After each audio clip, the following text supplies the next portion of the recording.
Bapak Ibu semuanya. Tadi pagi saya mengajar mengenai mendidik anak sesi pertama dengan subtemanya mengenai hati Bapa. Pentingnya peran ayah di dalam pendidikan anak. Nah, kebaktian kedua ini kayak sesi yang kedua. Jadi kalau mau dapat sesi pertamanya, dapatkan rekamannya gitu ya. Tapi saya akan mulai dari poin 1 juga untuk kebaktian kedua ini sehingga dengar satu kali pun juga sebuah satu pelajaran ya. Nanti malam saya akan mengulang soal pernikahan ya. Jadi balik ke soal pernikahan seperti minggu lalu tapi poin-poin yang lain. Ya, filenya boleh ditayangkan supaya sistematikanya lebih jelas dan juga ada beberapa pengumuman atau iklan dari saya. Boleh file berikutnya lagi, saya membawa buku-buku yang di belakang sana ada, mungkin sebagian sudah membeli minggu lalu ya. Maka di belakang masih ada dengan harga yang cukup murah, saya pikir $5 itu sama dengan ongkos parkir di downtown sana gitu ya. Boleh file berikutnya lagi ada DVD video streaming ya. Berikutnya lagi ada lagu yang tadi waktu Pak Lukas menyampaikan pesan tadi ya, ada soundtrack lagunya. Nah itu diambil dari album lagu-lagu ini. Nah yang tadi dinyanyikan itu lagu yang judulnya Rumah Berkat ya.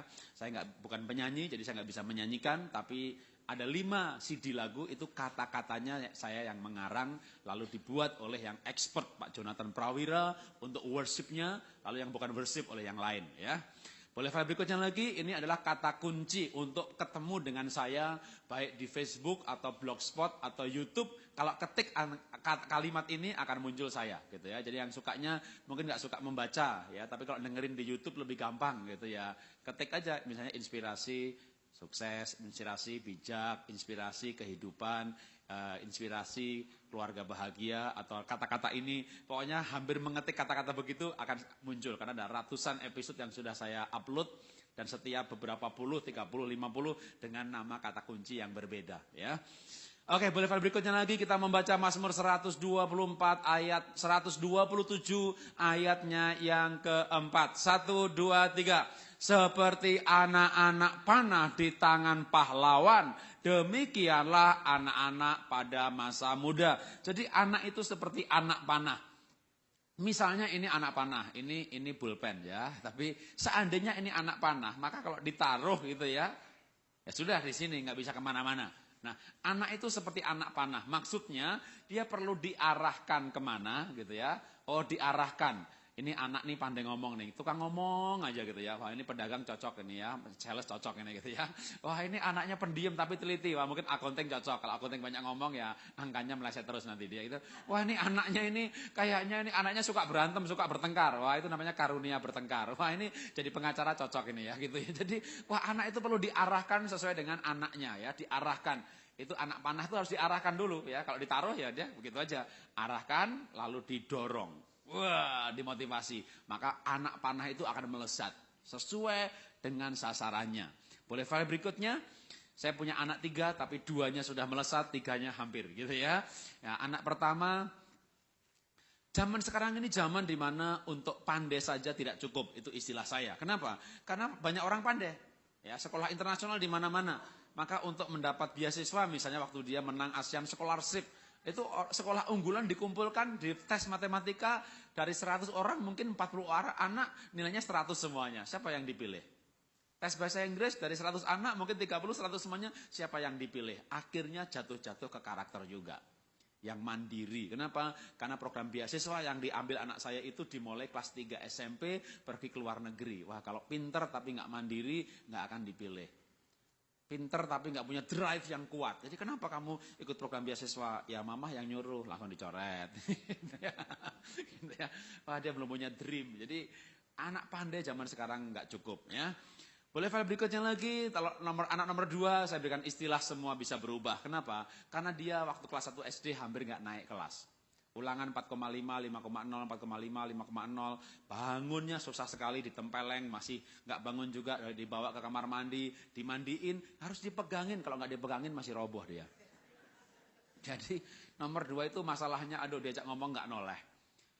Naik kelas 2 SD saya dipanggil sama sekolahannya, Pak tolong anak dilesin nulis Pak. Dia tuh nulisnya kacau sekali. Jadi kelas 2 SD les nulis. Saya panggil guru les nulis, ngelesi anak saya 30 hari, hari yang ke-30 angkat tangan, besoknya angkat kaki. Kenapa sih nggak melesi anak saya? Maaf Pak Jarot, anak bapak bukan manusia. Lah bapaknya apa? Ya. Anak bapak itu patung Pak. Diajak ngomong nggak ada kontak mata, nggak noleh. Aduh, nomor 2 masalahnya banyak sekali. Tapi singkat cerita dia akhirnya mendapat beasiswa juga. Jadi anak pinter itu nggak turun dari langit. Ya, anak pinter itu dididik. Anak nomor 3 tadi pagi saya ceritakan kebaktian yang pertama gitu ya. Waduh, 6 tahun nggak ada ceritanya soal ranking. Tapi sekarang ranking 2 juga gitu ya. Karena bapaknya yang salah. Nah, gimana cara mendidik anak yang baik? Maka boleh file berikutnya. Nomor 1 apa sih? Nomor 1 maka kita perlu membangun hubungan di mana orang tua sama anak itu harus kayak sahabat. Ya, bagian mendidik, nasihati semua orang tua bisa ngasih nasihat. Masalahnya anaknya terima nasihat orang tuanya apa enggak gitu kan? Siapa yang diterima? Kalau orang tuanya bisa membangun hubungan sebagai sahabat. Apalagi kalau anak itu sudah berusia di atas 12 tahun. Ya. Anak usia 0 sampai 6 tahun maka orang tua itu dominan. Ya, kalau orang tuanya bilang pakai baju ini, bahkan mungkin dipakein ya dia belum bisa apa-apa, umur 1 tahun 2 tahun, apa yang dipakai orang tuanya itu yang dipakai. Jadi 0 sampai 6 tahun itu pengaruh orang tua dominan, itu antara 100 sampai 90%. Ya. 6 sampai 12 tahun itu orang tua mungkin pengaruhnya mulai turun sedikit menjadi 70-60%. Itu kata penelitian. Jadi orang tua mulai berkurang pengaruhnya. Tapi 12 tahun sampai 17 tahun, orang tua pengaruhnya tinggal 30% kira-kira. Anaknya 12 tahun ke atas, ibu bisa bilang sama anaknya, "Nak, kamu rambutnya pendek ya." Terus dia mau potong pendek? Kayaknya enggak deh ya. Tapi kalau sahabatnya bilang, "Potong pendek yuk," potong pendek dia. Pakai jin yuk, pakai jin dia gitu ya. Tapi kalau mama yang nyuruh, aduh, anak 12 tahun ke atas, itu orang tua tinggal 30%. Sahabat itu 70%. Jadi gimana supaya orang tua bisa mempengaruhi anaknya yang usia 12 tahun ke atas? Tidak ada jalan lain. Orang tua harus menjadi sahabatnya anak. Apa sih esensi dari sahabat? Relationship, hubungan. Makanya sama juga mendidik anak itu sebenarnya adalah bagaimana kita membangun sebuah hubungan. Nah, gimana cara membangun hubungan? Boleh file berikutnya. Yang pertama adalah terimalah anak apa adanya. Penerimaan itu membangun hubungan. Penerimaan. Coba contohnya yang gampang bahwa penerimaan itu esensi pertama membangun hubungan. Bapak Ibu yang sudah menikah, kenapa mau nikah sama dia? Ya karena dia cinta saya. Kenapa sih merasa dicintai? Ibu-ibu, bapak-bapak ingat waktu pacaran dulu, kenapa merasa dia dicintai? Karena diterima. Ya, ibu misalnya nih, waktu masih pemudi dulu, ibu ingat masih waktu pemudi dulu? Dimarah-marahi terus sama ibunya ibu.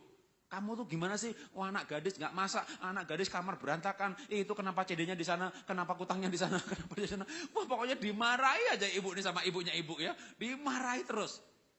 Disalahkan terus. Rambut pendek salah, rambut ini salah. Disalahkan terus. Lalu ibu ketemu seorang pemuda. Iya, ya. Yang tidak menyalahkan, betul? Ya, yang ibu cintai itu loh. Kan nggak nyalahin kan? Tapi menerima apa adanya. Dia bilang sama ibu waktu gadis dulu, "Matamu bening, rambutmu bagus." Ya. Ya. Betul kan? Laki-laki jatuh cinta sama siapa? Sama wanita yang marah-marah juga? Yang kayak ibunya? Kamu tuh gimana sih? Mandil begitu. Emangnya lu ibu gue? Ya. Kita jatuh cinta sama yang menerima kita. Ya, sehingga pemuda-pemudi mendapat yang menerima, langsung memilih lagu. Cia. Belum pernah ada kasih di dunia sanggup menerima diriku apalah adanya. Anak pemuda itu kalau menyanyi luar biasa. Lagu-lagunya itu waduh. Selain kasihmu. Pemuda menyanyi. Keindahannya waktu apa? Mata ketemu mata, betul? Ku jatuh cinta padanya, memandang wajahmu, rasakan kasihmu. Aduh. Kenapa sih? Karena merasa diterima. Ya, waktu diterima, mata ketemu mata, wah itu indah sekali. Tapi kalau ditolak, mata ketemu mata, darah tinggi langsung naik. Nek langsung, pengennya muntah. Jadi penerimaan itu membuat orang merasa bahagia, lalu hubungan terbentuk. Orang mau pacaran sama dia karena merasa diterima. Jadi kalau mau punya hubungan dengan anak, maka terimalah anak apa adanya. Kenapa kita perlu menerima anak apa adanya? Karena setiap anak itu unik. Ya, setiap anak itu, atau mungkin kita baca ayatnya dulu ya. Mazmur 139 ayat 13. Sebab engkaulah yang membentuk buah pinggangku, menenun aku dalam kandungan ibuku. Kita ditenun oleh Tuhan, bukan di tekstil, bukan di printing. Saya udah keliling dunia ini yang belum semuanya. Saya belum ke Afrika, saya belum ke Hawaii, saya belum ke beberapa tempat dunia, belum tak kunjungin. Tapi cukup banyak juga yang sudah gitu ya. Kemana saya pergi, saya belum pernah ketemu orang yang wajahnya kayak saya. Ini bukan barang kodian. Nggak ada duanya. Unik, setiap anak itu unik. Saya punya anak 3, itu masing-masing unik. Temperamennya unik, kepandaiannya unik, talentanya unik. Semuanya unik. Yang satu, nomor 1 kayak istri saya, nomor 3 kayak saya, nomor 2 nggak kayak saya, nggak kayak istri saya. Dan juga bukan kayak tetangga saya. Waktu mertua saya datang nonton bola berdua sama anak saya tahu anak saya kayak siapa. Cara duduknya persis kayak mertua saya. Cara pegang gelasnya persis saudara. Orang itu punya gaya sendiri. Waktu nonton TV, waktu duduk, waktu tidur, peluk gulingnya persis kayak mertua saya. Waduh, orang itu unik. Orang itu unik. Setiap anak beda-beda. Nah, kita perlu menerima. Dulu saya sulit menerima anak saya nomor 2. Kenapa? Nilainya 4,5, 5,0, 4,5, 5,0. Suruh nulis nggak mau nulis. Jam 3 ditelepon sama sekolah. Itu ibu anaknya dijemput. Kan kita ikutkan antar jemput. Kenapa kalian harus jemput? Karena anak ibu nggak boleh pulang. Karena nggak mau menulis agenda. Besok itu ngerjain apa, PR apa. Itu anak saya nggak mau nulis. Jadi papan tulis diliatin aja begitu. Yang lain suruh pulang, boleh pulang. Anak saya nggak boleh pulang. Ya tetap nggak ditulis. Ya, gurunya makan, rapat, segala macam jam 3, anak saya masih depan tulis, ngeliatin aja papan tulis. Ya, dihukum lebih keras lagi, bukan cuma nggak boleh pulang, nggak boleh pindah dari kursi. Ya nggak pindah dari kursi. Gurunya rapat, makan segala macam, balik ke ruangan lagi, di bawah kursinya ada air menggenang agak kuning. Ngompol dia di situ. Ya, karena nggak boleh pindah kemana-mana. Waduh, anak saya nomor 2 kalau saya cerita masalahnya sampai besok pagi nggak selesai. Banyak sekali masalahnya. Waktu saya konseling ke psikolog, lalu psikolog bilang, Pak, anak ini butuh penerimaan. Supaya dia merasa aman, kalau rasa aman, otaknya serotoninnya banyak, nanti kepandaiannya akan meningkat. Maka dia butuh diterima. Gimana supaya diterima? Cari baiknya, Pak, lalu ucapkan. Anak ini disuruh melihat baiknya apa, lalu saya harus mengucapkan baiknya tadi. Karena selama ini kita terlalu banyak menegur kesalahannya. Bangun siang, nggak bikin PR, nggak mau nulis. Ben punya PR. Ditanya tuh diam aja. Punya PR nggak Ben? Diam aja. Nanti kalau dia mau jawab, nggak tahu. Nggak tahu. Mana agendanya? Kosong. Bukan berarti nggak ada PR. Karena nggak nulis agenda. Kalau istri saya telepon temannya, ada PR apa enggak? Ada. Baru dia tahu kalau ada PR. Jadi aduh masalahnya banyak sekali. Kita menjadi malah terus sama dia. Melihat negatifnya, marah. Nah sekarang psikolog bilang, Bapak harus ubah otak Bapak. Lihat anak itu baiknya apa, ucapkan. Apa ya baiknya? Bangun siang, ngompol, PR nggak dikerjain, nilai 4,0, diajak ngomong nggak noleh, dilesin nggak mau juga. Aduh, kita cari baiknya itu. Tidur itu aduh, susahnya minta ampun. Ben, supaya kamu besok bangunnya bisa pagi, ayo jam 10 tidur, tak kelonin dia. Jam 10 saya kelonin, sampai saya tidur. Saya tidur. Jam 2 saya bingung, saya bangun mau kencing, anak nggak ada di tempat tidur, sudah main game lagi. Sampai jam 3 pagi, sampai jam 4 pagi, gimana bisa bangun pagi? Waduh, itu suruh cari baiknya. Apa ya baiknya? Tapi akhirnya ketemu juga tuh. Saya cari baiknya ketemu. Kenapa? Karena Alkitab memang ada tertulis. Carilah maka akan mendapat. Baiknya dapat. Waduh, langsung saya ucapkan, Ben, Papa bangga Ben punya anak kamu, Ben. Kamu tuh anak baik. Maafkan Papa selama ini gak pernah mengakui kebaikan kamu. Anak saya ini baik. Saya bilang, kenapa? Saya dapat data dari gurunya. Kalau dia dipukul temannya, ternyata gak pernah mau balas. Wah, jadi saya bilang sama anak saya, Ben, kamu ternyata anak sabar ya. Kamu tuh sabarnya luar biasa. Papa bangga sama kamu. Dipukul gak balas? Coba kalau ibu-ibu punya anak dipukul sama temannya nggak balas, bilang apa? Pukul, balas. Jadi ibu boleh bergabung di klub provokator. Tapi kalau di klub parenting, maka lihatlah itu sebagai hal yang baik lah. Paling nggak ada baiknya lah gitu ya. Ucapkan baiknya. Waktu dia mendengar bahwa dirinya ada baiknya, maka dia merasa paling nggak diterima. Kita boleh marah untuk jeleknya, tapi akuilah kebaikan anak. Itu pasti, makhluk hidup itu pasti ada baiknya. Ibu punya suami juga pasti ada baiknya. Nah, buktinya kawin, ya kan? Waktu menikah itu kan lihat ada baiknya kan? Maka cari baiknya, jangan cari jeleknya. Kalau dicari jeleknya, cepat mati kawan. Karena jeleknya bisa banyak ya, tapi cari baiknya pasti ada juga. Bagaimana cara membangun hubungan? Boleh file berikutnya lagi. Yang pertama, terima pribadinya. Membangun hubungan maka perlu membangun persepsi atau iman. Apa itu persepsi? Kita persepsikan. Atau kalau bahasa rohaninya, bahasa gerejanya, kita imani bahwa anak kita itu baik. Karena Tuhan Yesus berkata begini, kalau kamu berdoa, percayalah kamu sudah menerimanya, maka kamu akan menerimanya. Kita berdoa supaya anak kita baik, maka kita percaya bahwa anak kita baik, maka dia akan menjadi baik. Contohnya begini, pernah ada sebuah cerita soal sebuah kelas. Kelas itu banyak kebutuhan khusus, banyak anak nakal, banyak anak kacau. Lalu yayasannya ini pusing karena guru kelas, wali kelasnya selalu keluar gara-gara kelas ini. Maka yayasan ini membuat pengumuman. Dicari seorang yang punya panggilan untuk anak, cinta anak, talenta anak, sayang anak. Untuk menangani kelas khusus dengan gaji khusus, fasilitas khusus. Singkat cerita, maka ada seorang ibu yang guru yang merasa bahwa hidupnya ini dia diciptakan untuk anak-anak. Melihat iklan itu dia melamar sebagai guru di kelas itu.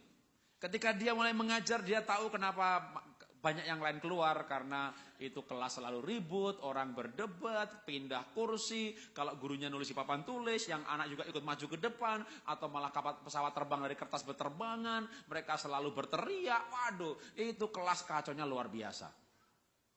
Lalu ketika guru ini mendapat daftar dari yayasan. Yayasan memberikan daftar dan guru ini mulai manggut-manggut. Oh pantas itu anak-anak nakal semuanya nggak bisa diem selalu mendebat. Karena mereka anak pinter-pinter. Wow IQ-nya ada yang 130, 125, itu 141.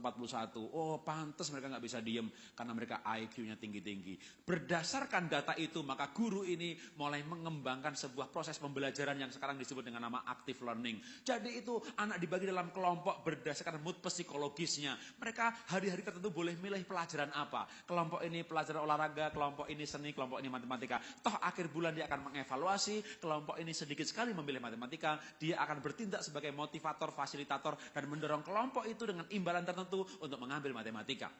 Dia bawa anaknya mulai belajar bukan di kelas, tapi di bawah pohon, di taman. Waduh, dengan berbagai macam program-program yang menurut saya brilian untuk pada zamannya. Karena sudah terjadi true story ini abad yang lalu. Belum ada seperti sekarang ini sekolah kebutuhan khusus, kelas khusus, active learning, lalu sekolah berdasarkan golongan darahnya, berdasarkan temperamen dasarnya, berdasarkan minat bakat talenta. Aduh sekarang ini sekolah luar macamnya jenisnya banyak banget. Waktu itu belum ada hal seperti itu dan guru ini sudah membuat hal seperti itu. Sehingga anak menjadi antusias, merasa diterima. Singkat cerita, setahun kemudian ketika kenaikan kelas, maka juara muncul dari kelas ini. Maka guru ini dipanggil sama ketua yayasan. Hei guru, hebat sekali kamu. Apa yang kamu lakukan kepada anak-anak bodoh itu sehingga mereka menjadi para juara? Mendengar perkataan seperti itu, maka gurunya ini kaget. Kenapa kepala yayasan, kepala sekolah berkata anak-anak bodoh? Ya mereka anak-anak bodoh memang. Loh, bukankah mereka anak pandai-pandai? Seperti data yang saya terima dari Bapak, IQ mereka tinggi-tinggi, 130, 140. Kepala sekolahnya bilang, apa? IQ. Dari mana kamu tahu IQ mereka tinggi-tinggi? Daftar yang Bapak berikan itu loh. Mana? Itu dalam amplop ini, dalam map ini, warna ini. Oh, itu bukan daftar IQ, itu nomor kursi. Sekolah kita untuk kelas 2-nya ada kelas A, B, C, D. Begitu kelas ke-6, ya nomornya pasti 120 lebih. Itu dikasih nomor kursi setiap anak supaya nggak pindah kursi. Gurunya mengira itu nomor IQ. Jadi selama setahun ini dia mengira itu IQ. Karena dia mengira itu IQ, dia berkata kepada muridnya dengan kalimat yang sungguh-sungguh. Kalian tuh anak anugerah, kalian tuh anak pinter-pinter loh. Kalian tuh punya IQ tinggi-tinggi. Dia berkata dengan yakin sekali. Karena berkata yakin maka berkatalah jadi maka jadi. Dia perlakukan anaknya sebagai anak pandai. Kenapa dia perlakukan sebagai anak pandai? Karena dia mengira mereka anak pandai. Perlakuan selama setahun itu terapi yang luar biasa. Ucapan selama setahun itu pengakuan yang luar biasa.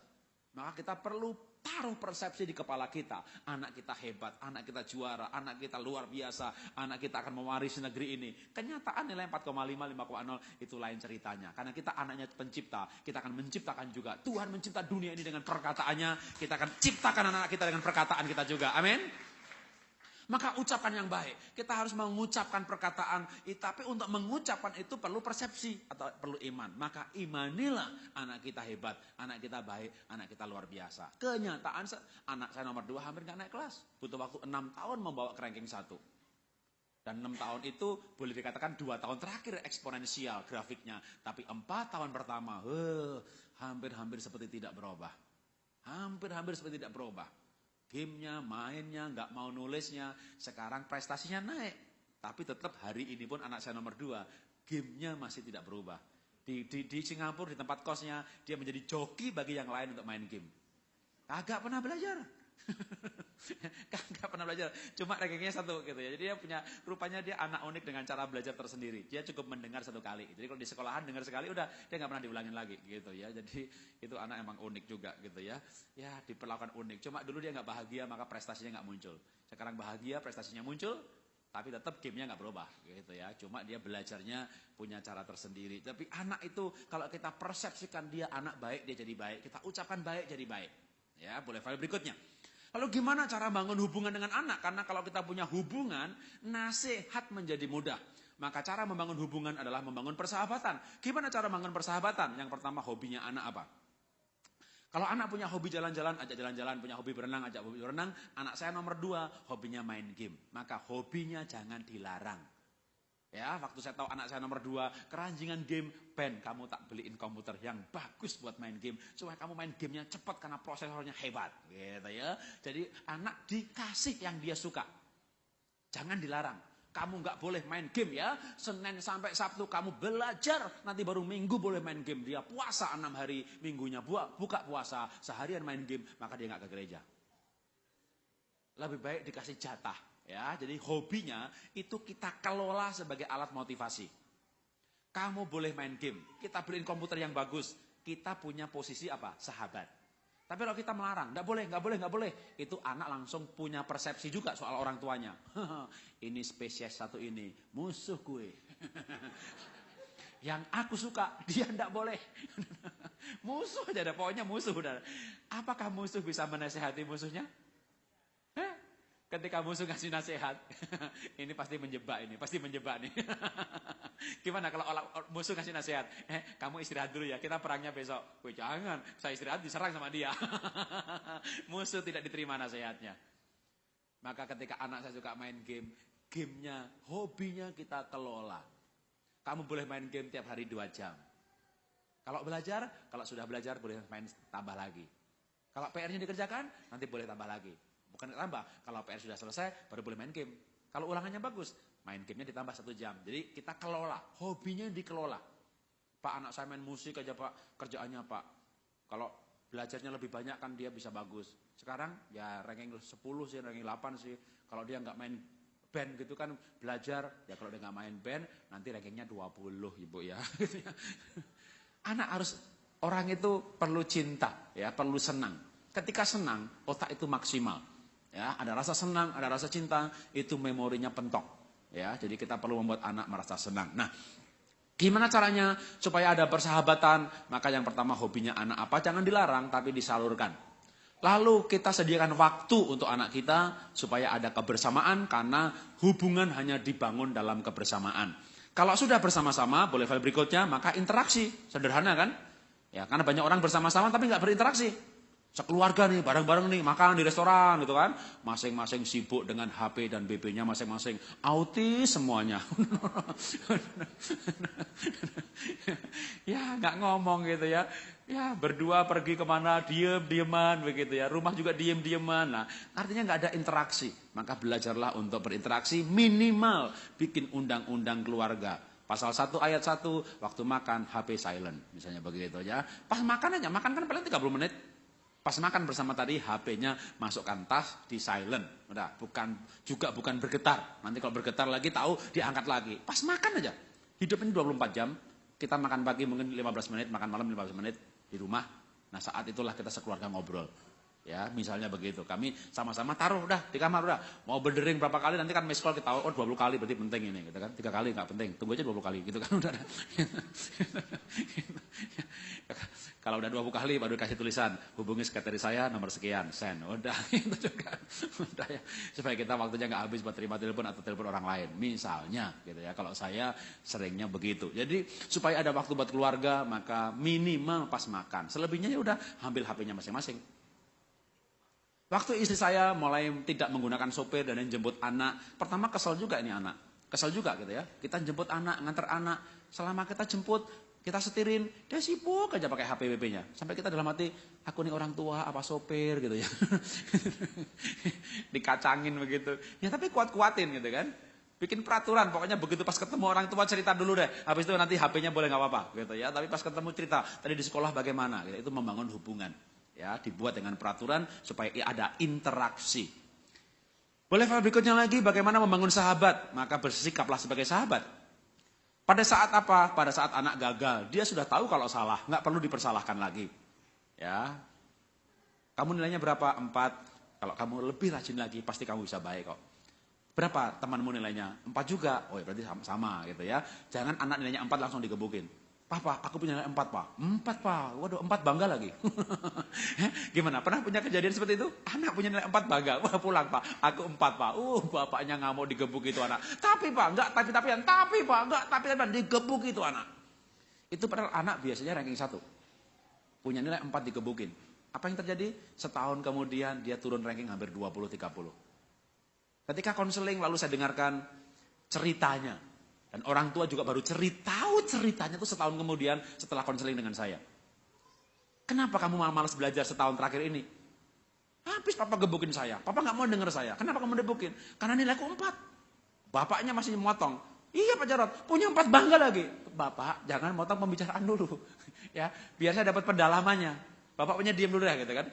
Lalu dia bercerita waktu itu. Anaknya mau bercerita. Karena selama ini dia nggak mau bercerita. Gimana Pak saya nggak kecewa Pak? Bapak saya tuh dengar nilai saya 4 saya digebukin. Ya bapaknya udah komat kami tadi udah sabar, nggak usah potong dulu. Coba kamu ceritakan kenapa? Ya aku bangga dong Pak punya nilai 4. Lawang itu kejadian itu gurunya yang salah Pak. Aku tuh kelas 2 Pak Jarod, tapi guru tuh kasih pelajaran kelas 3. Jadi satu kelas itu 4 itu paling bagus. Temanku 2, temanku 3. Aku bangga dong. Udah terlanjur digebukin sama bapaknya. Dan bapaknya juga baru tahu hari itu. Kenapa baru tahu? Karena waktu anaknya berkata, tapi Pak, tapi enggak tapi-tapian, Pak. Enggak tapi-tapian, Pak. Udah, ya sudah, enggak usah ngomong. Berikutnya kalau bapaknya cerita, gimana sekolah? Baik, titik. Gimana sekolah nak? Begitu aja. Kadang-kadang udah enggak pakai mulut, pakai begini. Ya, jadi malas belajar. Tertinggi di kelas masih digebuki. Tertinggi gitu loh. 4. Bapaknya nggak tahu yang lain 2. Aduh, makanya bangun persahabatan dengan sedikit sabar. Dengarkan anak jadi sahabatnya. Bersahabatlah waktu dia gagal. Bahkan mungkin ketika dia 4 dan temannya 10 sekalipun. Ya, tetap aja sebagai sahabat. Ya, bersikaplah sebagai sahabat waktu anak punya pacar. Anak saya perempuan naik kelas 1 SMP. Iya, naik dari kelas 1 SMP dah ya. Enggak sampai 2 bulan tuh anak saya diapeli. Yang apel masih pakai celana pendek. Aduh. Saya enggak mau marah sama anak saya karena kalau saya marah kita berhenti bersahabat. Bersikap sebagai sahabat seperti waktu ibu punya pacar dulu, ibu punya sahabat enggak? Atau ibu punya sahabat, sahabatnya punya pacar. Gimana sikap ibu terhadap sahabatnya? Ibu waktu SMA pernah punya sahabat, lalu punya pacar. Bilang sama sahabatnya, cowok itu tahu nggak? Iya, aduh, dia seneng sama saya. Oh iya, gimana? Gimana ceritanya? Sini, duduk sini. Gimana sih? Iya, langsung mojok ngobrol, ya kan? Begitu. Atau nggak begitu? Waktu ibu punya sahabat, sahabatnya punya pacar. Ibu bilang apa sama sahabatnya?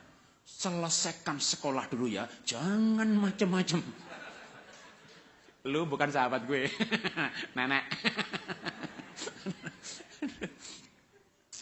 Jadi ibu kalau anaknya punya pacar biarinlah gitu ya. Apalagi kalau anaknya kuliah gitu ya. Maka nasihat terbalik adalah carilah pacar waktu kuliah. Ya, jangan dinasihati, kuliah selesai dulu ya, baru punya pacar. Pasti terlambat kawin. Kenapa? Begitu lulus kuliah, stok sudah habis. Jadi lebih baik waktu kuliah ya. Tapi gimana Pak kalau SMP? Ya itulah anak saya. SMP punya pacar ya. Tetap sebagai sahabat. Karena kalau kita marah, dia berhenti bercerita. Bukan berhenti pacaran. Ya, karena kita nggak marah, maka kita tetap bersahabat. Bukti sahabat terbuka, nggak ada takut. Makanya saya bisa login di Facebook ketiga anak saya sebagai mereka, karena saya tahu passwordnya. Karena anak saya nggak takut untuk saya baca Facebooknya dia sama temennya sama pacarnya apa. Kenapa? Sahabat. Ya, cuma anak saya pernah marah sama saya karena waktu login saya komentar. Jadi dia marah, Pak, login, nggak usah komentar. Saya diancam kalau papa komentar tak ganti passwordnya. Akhirnya saya bilang ya udah, nanti kalau kamu menikah, kamu bikin keluarga baru, kamu ganti password, nggak usah kasih tahu papa. Tapi selama ini kami tahu passwordnya. Ya, saya tahu saya bisa bawa HP istri saya lalu saya gunakan karena saya tahu passwordnya. Kami keluarga terbuka. Tapi terbuka seperti itu nggak bisa muncul dari langit. Kalau anak kita punya pacar kita marah, pasti dia ganti password. Ya, ibu-ibu anaknya SMP punya pacar enggak usah marah, ya, bersahabat, ya, bersahabat aja, bersahabat. Kalau bersahabat kan dia cerita, nanti 6 bulan dia bercerita, Pak, dia begini-begini, dia marah begini-begini. Sebagai sahabat kita bisa ngasih nasihat. Makanya putusin aja.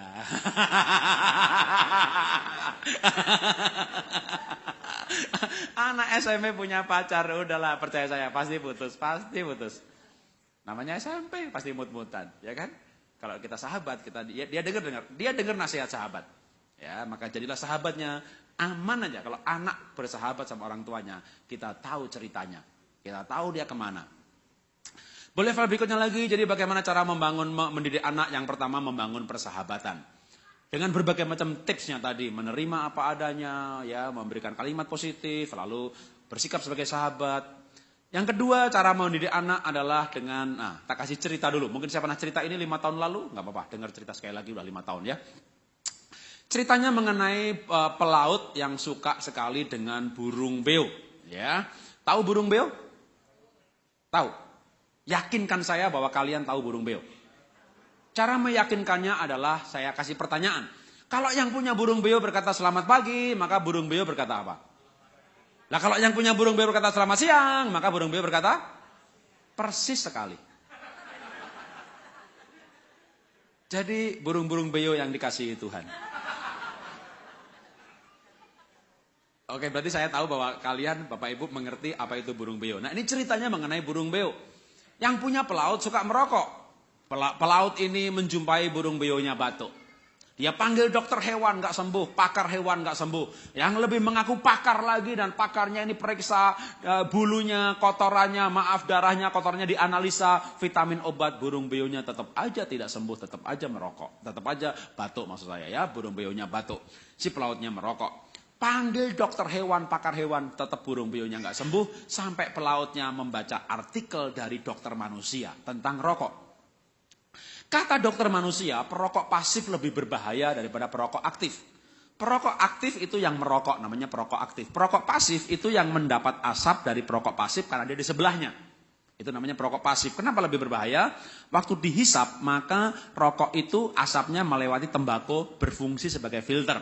Atau memang rokok filter, yang ada filternya. Tapi asap keluar dari satunya nggak melewati filter, dihisap. Maka perokok pasif lebih berbahaya dari perokok aktif. Membaca artikel itu si pelautnya manggut-manggut. Wow, berarti burung beo saya ini perokok pasif. Ibu di sini tidak merokok, misalnya ibu nggak merokok, suaminya merokok. Nah itu namanya ibu perokok pasif. Ibu pergi berdua, ke kafe berdua, restoran berdua, kemana-mana berdua, di mobil berdua. Bapak ngerokok, ibu enggak. Kayaknya ibu mati duluan. Karena ibu perokok pasif. Apalagi sambil menghisap tadi sambil kecewa karena punya suami ngerokok, itu makin cepat matinya. Karena waktu kecewa itu epinefrin diproduksi, menurunkan tingkat imunitas, karsinogenik masuk, memicu kanker. Waduh itu makin cepat lagi matinya gitu ya. Jadi membaca artikel itu maka si pelaut ini, wah burung beo saya perokok pasif. Demi cintanya kepada burung beo, maka pelaut ini berhenti merokok. Apa yang terjadi? Ternyata burung beonya berhenti batuk. Bapak Ibu tahu nggak kenapa burung beonya berhenti batuk? Kira-kira kenapa? Bu, sudah nggak ngisep, asap lagi. Oke, ada jawaban lain kenapa burung beonya berhenti batuk? Karena pelautnya berhenti batuk. Kenapa pelautnya berhenti batuk? Karena pelautnya berhenti merokok. Jadi selama ini burung beo tidak batuk. Burung beo ini menirukan batuknya pelaut. Kan kalau burung yang punya burung beo berkata selamat pagi, burung beonya berkata selamat pagi. Jadi kenapa burung beonya batuk? Menirukan batuknya pelaut. Oke, boleh file berikutnya. Itu cerita sebenarnya esensinya sama dengan Yohanes 13 ayat 15. Sebab aku telah memberikan suatu teladan kepada kamu supaya kamu juga berbuat sama seperti yang telah kuperbuat kepada kamu. Jadi kenapa itu burung beonya batuk? Karena pelautnya batuk-batuk. Kenapa anak kita nakal? Karena bapaknya nakal. Kenapa anaknya bentak-bentak terus? Karena ibunya bentak-bentak anaknya, bentak-bentak adiknya. Kenapa sih anak-anaknya main game melulu? Ya bapaknya juga main game terus gitu ya. Waduh, jadi sebenarnya anak itu hanya mengikuti orang tuanya. Maka cara mendidik yang paling gampang adalah memberikan teladan. Kasih contoh dah teladan. Oke, boleh file berikutnya kasih cerita lagi, banyak cerita ya. 5 tahun lalu saya kemari, maka saat itu berat badan saya 74. Hari ini saya kemari, berat badan saya 62. Kenapa? Karena saya mulai mengurangi nasi, mengurangi gula, lalu rajin olahraga, rajin sepeda, sehingga berat badan saya dalam setahun berkurang 12 kilo, lalu sekarang 62, stabil 62, 63, 62, 63. Nah, apa yang terjadi? Ketika saya rajin olahraga, maka anak saya juga rajin olahraga. Anak saya nomor 2, Benaya, waktu dia kelas 5 SD, 4 SD saja beratnya sudah 86 kilo, overweight 24-25 kilo. Jadi kalau Gilbert kemari, anak saya sama istri juga bawa anak kemari, mungkin orang bilang anak saya itu anaknya Gilbert. Kenapa? Gue mau minta ampun. Anak saya nomor 2 overweight terlalu besar. Disuruh olahraga gak pernah mau. Karena bapaknya juga gak pernah olahraga. Waktu saya mulai rajin olahraga, anak saya ikut-ikutan.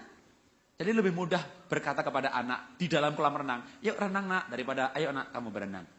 Ya, cara mendidik anak yang paling gampang, memberikan teladan. Amin. Oke, boleh file berikutnya. Tapi gimana Pak kalau anak saya itu kurang ajar Pak? Ya disiplin dia, hukum dia, marahin dia. Kenapa kita boleh menghukum anak? Karena fungsi hukuman adalah menyadarkan kesalahan. Fungsi hukuman adalah menekankan peraturan. Fungsi hukuman membuat anak tahu mana yang boleh, mana yang tidak boleh. Karena anak lahir tidak tahu mana boleh, mana tidak boleh. Tapi gimana cara mendisiplin anak sesuai firman Tuhan? Boleh file berikutnya, Ibrani 12 ayat 10. Sebab mereka mendidik kita dalam waktu yang pendek sesuai dengan apa yang mereka anggap baik. Tetapi dia, D-nya huruf besar, berarti Tuhan ya, menghajar kita untuk kebaikan kita. Tuhan pun mendidik umat Israel dengan menghajarnya. Kadang dengan tulah, kadang dengan bara, kadang dengan bala sampar. Waduh, Tuhan mendisiplin umat Israel dengan keras juga. Jadi kita pun boleh mendisiplin anak. Tapi perlu beberapa prinsip tentang mendidik anak. Apa itu? Yang pertama adalah satuan waktu. Karena kalau kita ayatnya saya nggak munculkan di sini, tapi kalau kita saya bacakan aja itu di Amsal 13 ayat 24, ya, ayatnya nggak ada di file, jadi cuma muncul ada satuan waktu gitu ya. Nah, itu ayatnya sebenarnya Amsal 13 24. Barang siapa mengasihi anaknya menghajar pada waktunya. Jadi ada satuan waktu. Kita boleh mendisiplin anak, menghukum anak, boleh marah, boleh mendisiplin, tapi satuan waktu itu artinya marah itu tidak boleh kekal. Ya, pokoknya mamah marah sama kamu selama-lamanya. Udah marah kok selama-lamanya ya. Marah itu supaya sampai anak sadar kesalahan. Anak salah, ibu marah. Anak sadar, ya mah aku salah, berhentilah marah. Kapan berhenti? Anak sadar kesalahan. Menit ketiga, ya 3 menit. Menit kedua, 2 menit. Jangan 10 menit. Kalau ibu marah 2 menit, anak sadar kesalahan, itu 2 menit efektif marahnya. Tapi kalau ibu tambah 10 menit, maka justru 8 menit berikutnya merusak efektivitas 2 menit pertama. Karena waktu ibu marah 2 menit, anak sadar kesalahan. Tapi tambah 10 menit, itu menit keempat, anak sudah mulai diem. Menit kelima, anak mulai tunduk. Menit ke-7, anak diem, mukanya diem, mulutnya diem, tapi hatinya berbicara. Bawel lu, banyak ngomong lu, bawel lu, banyak ngomong lu, emangnya gue dengerin, emangnya gue pikirin, bacot lu, banyak ngomong lu, bawel lu. Jadi malah nggak efektif ya, maka boleh marah tapi jangan lama-lama ya, singkat aja.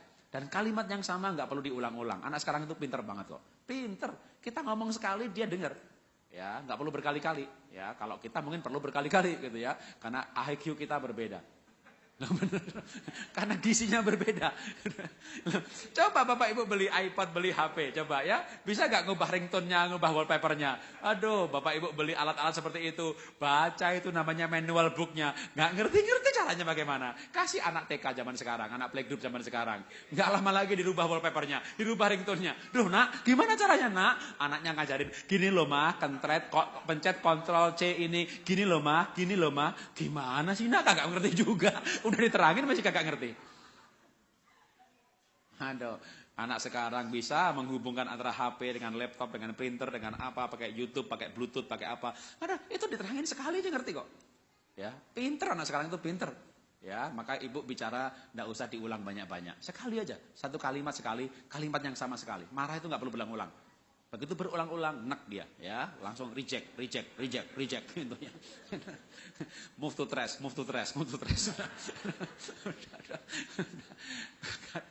Jadi, udah, ada satuan waktu ya. Apalagi, Amsal 15 ayat 10. Didikan yang keras adalah bagi mereka yang meninggalkan jalan Tuhan. Didikan yang keras artinya, boleh file berikutnya, ada satuan ukuran. Boleh marah tapi ada satuan ukuran. Dan tipsnya mulailah dari ukuran terendah. Kita boleh menghukum anak tapi mulai dari ukuran terendah. Mungkin pertama dengan volume yang dikeraskan. Nggak boleh begitu, papa nggak suka. Kalau begitu saja anak sudah berhenti, nggak perlu dipukul. Jadi jangan salah sedikit dipukul, nanti anak kebal. Kalau sudah kebal, ibu repot. Kenapa? Ibu pukul anak, dia lari. Nggak apa-apa, gitu kan udah.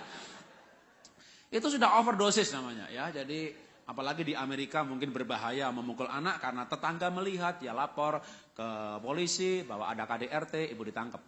Ya, jadi kita nggak boleh fisik kalau di Amerika ini. Kalau di Indonesia masih boleh pukul pantat. Tapi di Amerika, itu berbahaya karena akan melanggar hukum sehingga orang tua bisa dipenjara karena mendisiplin anaknya. Jadi mungkin dengan verbal lebih cocok ya. Pakai ukuran yang terendah. Boleh mendisiplin anak, tapi caranya gimana? Amsal 6 ayat 23. Karena perintah itu cahaya, karena perintah itu pelita dan ajaran itu cahaya dan teguran yang mendidik itu jalan kehidupan. Jadi boleh marah tetapi pakai teguran yang mendidik. Apa itu? Boleh file berikutnya. Teguran yang mendidik itu maksudnya kalimat yang positif. Kalimat positif itu apa sih?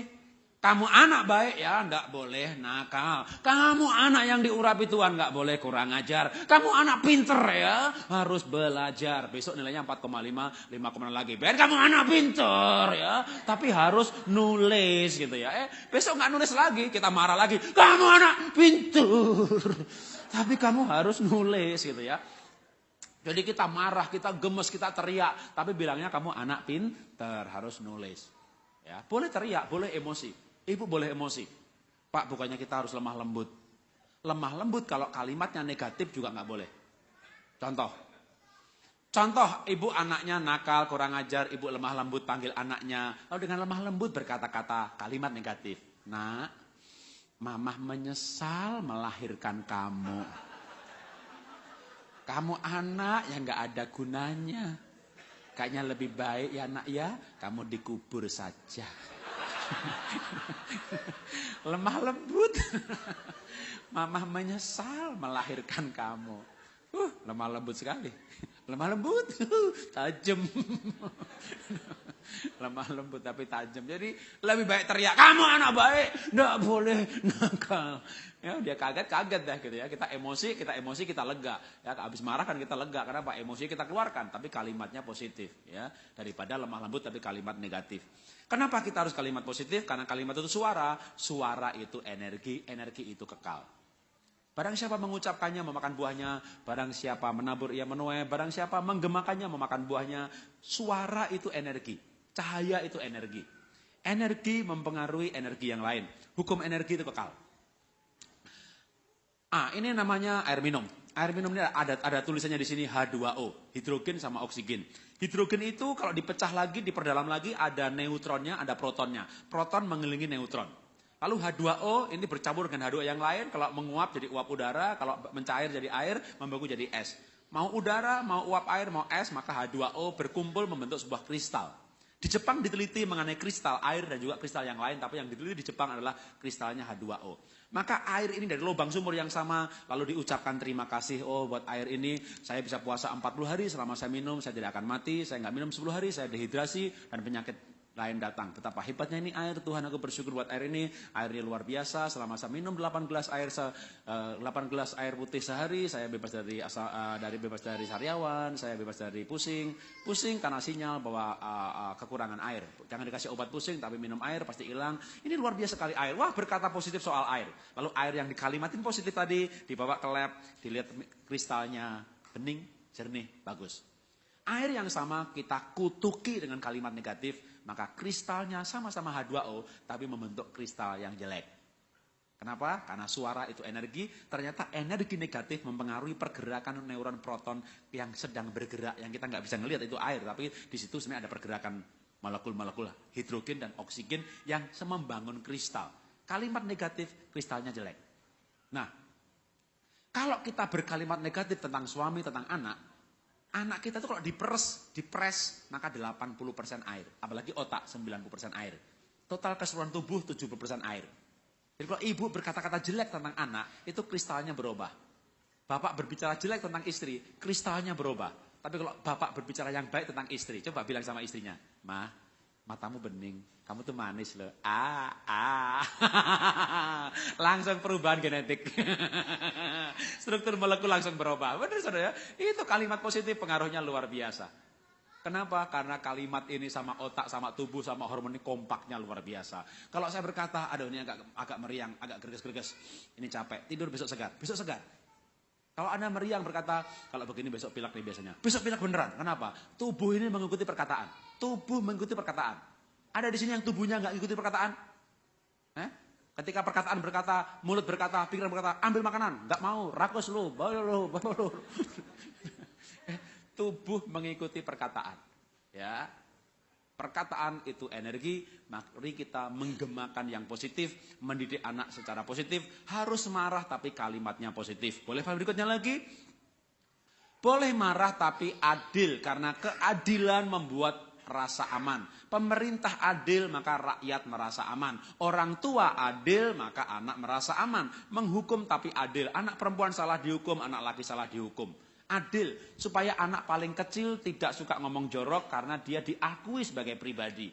Kadang anak paling kecil suka ngomong jorok. Kenapa? Dia dikecil-kecilkan terus. Ya, kakaknya yang milih ke mall mana kakaknya, ayo ngalah sama kakak, kamu tuh masih kecil, usulnya nggak diterima. Dia nguping orang lain, orang besar ngomong apa, dia ucapkan omongan orang besar. Tapi kalau ada keadilan, di rumah saya misalnya begini, saya pergi ke mall, anak saya kan 3 kan, hari ini maka kakak yang milih mall mana, besoknya adik yang milih mall mana, besoknya lagi paling kecil mall yang mana, kakaknya harus ikut. Siapa yang duduk di sebelah saya dekat sopir, kalau hari ini kakak, besok adik, jadi gantian. Tidak ada anak laki harus ngalah sama perempuan, nggak boleh. Ya, nggak boleh adik harus ngalah sama kakak, nggak ada ayatnya. Ya, kalau adik harus ngalah sama kakak, nanti adiknya nggak enak jadi adik, enakan jadi kakak. Yang paling bahaya kalau laki-laki harus ngalah sama perempuan, itu paling bahaya. Kamu mesti ngalah ya sama perempuan, itu berbahaya. Kenapa? Karena itu anak laki-laki lahir, jenis kelaminnya laki-laki. Tapi di dalam tubuhnya 2 hormon, namanya estrogen sama testosteron. Manusia lahir dengan kelamin, jenis kelamin, tapi gambar diri kosong. Sebenarnya manusia gambar dirinya Tuhan.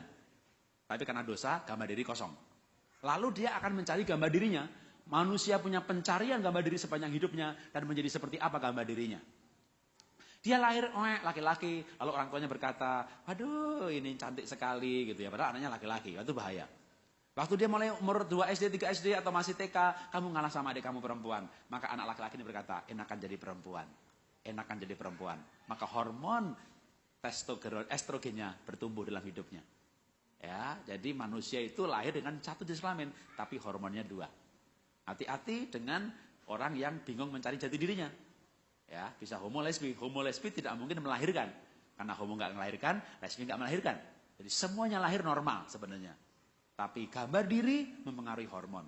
Hormon mempengaruhi perilaku, gambar diri juga mempengaruhi perilaku. Maka kita harus adil.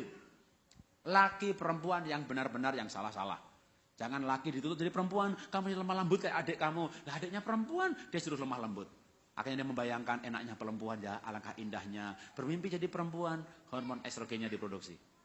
Ya, kalau berlanjut terus-menerus, muncul homo lesbi. Ya, jadi kita mesti Adil. Laki salah, hukum.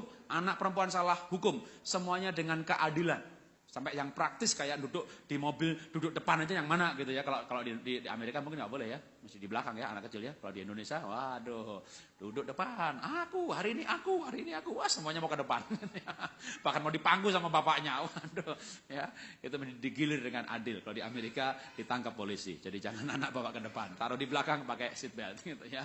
Nah, adil. Ya, kadang-kadang ibu nggak adil loh ya. Kalau ibu ini kadang-kadang ya bukan ibu sih, bapak juga kadang nggak adil ya. Tapi contohnya ibu lah kalau didik anak nggak adil.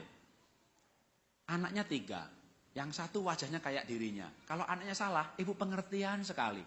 Itu bisa dilihat oleh orang lain bahwa pengertian. Tapi yang anaknya wajahnya kayak suami, kalau menghukum dengan segenap hati. Wah, muni nakal, bandel, persis bapak kamu ya. Jadi kekesalan kepada suaminya dilimpahkan pada anaknya. Ini berarti ibu tidak adil. Kalau punya anak seperti ini, saya sangat khawatir untuk anak yang wajahnya kayak mertua. Habis itu anak, udah pasti deh. Ya, karena tidak adil. Boleh file berikutnya lagi, boleh mendidik anak tapi sehati. Gimana bisa sehati? Nggak mungkin, memang nggak mungkin. Karena laki-laki berhidup dengan pikirannya. Saya pikir loh mah, biar anak itu tahu peraturan, maka saya hukum dia. Tapi saya rasa loh pak, kamu mukulnya terlalu keras. Tapi saya pikir loh mah, tapi saya rasa loh pak. Tapi saya pikir-pikir mah, tapi saya rasa loh pak. Laki-laki hidup pakai pikirannya, wanita pakai perasaannya. Gimana bisa mendidik anak dengan sehati? Memang tidak mungkin. Dan juga tidak boleh sehati dalam arti seia, sekata, satu tindakan. Yang saya maksudkan sehati ini, orang tua nggak boleh bertengkar depan anak cara mendidik anak. Kalau betul-betul caranya, kayaknya nggak mungkin sama. Dan memang ada baiknya tidak sama. Ya, karena kalau sehati, sepikir, seia, sekata, satu tindakan, satu perbuatan, itu malah bahaya. Apa bahayanya? Anaknya bisa mati. Kenapa mati?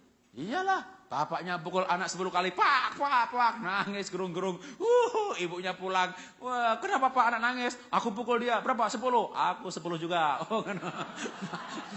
Mati tuh anak. Ya, biasa aja kalau bapaknya tega menghukum anak, ibunya nggak tega. Ibunya tega, bapaknya nggak tega. Itu bagus. Ya, berarti anak nggak bakal mati digebukin gitu kan. Ya, kadang yang satu menggebukin, jadi itu pasti begitu.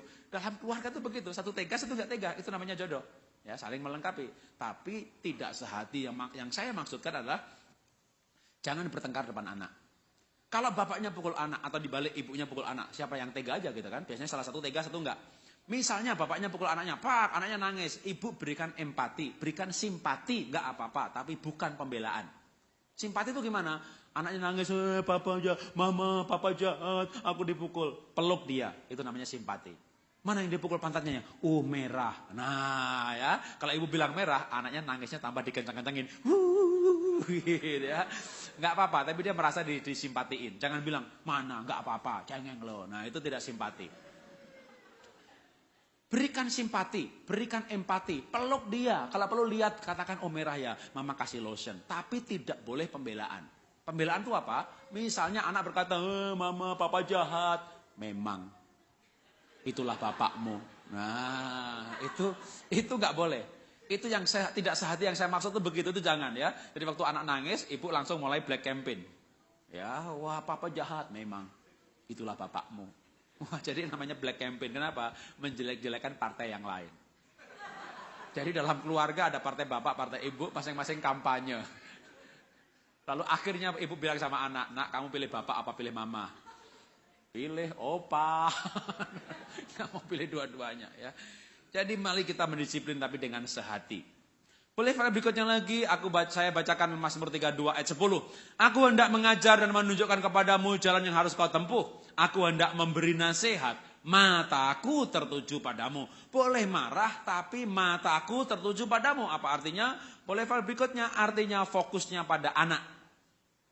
Jadi kalau marah itu harus demi anak, Ben. Kalau kamu nggak naik, Ben, kamu malu nggak, Ben? Ben, kalau kamu nggak naik, teman kamu pindah ruangan, kamu nggak pindah, kamu malu apa enggak? Artinya demi si anak kan, waktu anak saya nilainya 4,5,0, saya bilang kalau kamu nggak naik, kamu malu apa enggak? Jangan berkata begini, kalau nggak mau naik, kamu nggak naik, papa malu. Lah ini anak semuanya demi papanya. Kamu jangan nakal ya. Kalau kamu nakal, papa malu nih. Papa diakan di gereja, tahu nggak? Kalau kamu nggak naik, papa malu nih. Anak itu bisa mikir loh, kapan saya hidup buat diri saya sendiri? Ya, sekolah demi bapaknya, baik demi bapaknya, ke gereja demi bapaknya. Lah, saya dilahirkan buat dia emangnya. Ya, jadi anak merasa dituntut untuk hidup demi bapaknya. Kalau nasihat demi dia. Kalau kamu pinter, nanti kamu cari kerjaan mudah. Kalau kamu pinter, itu kan demi anak semuanya. Jangan demi orang tua. Ya, kalau kamu nakal, mama malu. Aduh, ini bukan mendidik anak. Itu namanya sedang mengurus nama besarnya. Ya, jangan demi diri sendiri. Jam 11.54. Oke, ayat terakhir kalau begitu ya. Kolose 3 ayat 16. Hendaklah perkataan Kristus diam dengan segala kekayaannya di antara kamu, sehingga kamu dengan segala hikmat mengajar dan menegur seorang akan yang lain sambil menyanyikan mazmur dan pujian, nyanyian rohani. Kamu mengucap syukur kepada Allah di dalam hatimu, memberikan pujian, apa artinya pujian? Itu artinya memberikan reward atau imbalan. Kalau ingat minggu yang lalu, maka pesan dari Pak Lukas, Pak Gembala, perlunya dalam keluarga itu memberikan pujian. Ya, itu disampaikan perlunya reward. Kapan kita terakhir bilang terima kasih sama pasangan, sama anak ya? Itu reward atau imbalan. Imbalan yang paling murah adalah terima kasih atau pujian. Bisa juga imbalan itu berupa yang dia sukai. Kayak tadi anaknya sukanya main game. Maka kalau dia belajar, PR-nya selesai, boleh main game. Standarnya sehari misalnya 2 jam. Pak, nilaiku bagus. Ya, hari ini boleh kamu tambah 3 jam. Wah, nanti itu berarti dia dihargai. Daripada kesukaannya dilarang. Reward, pujian tuh kenapa sih kita perlu memberikan pujian? Karena pujian memberikan penerimaan. Kenapa kita perlu memberikan pujian? Karena pujian membuat orang merasa dihargai.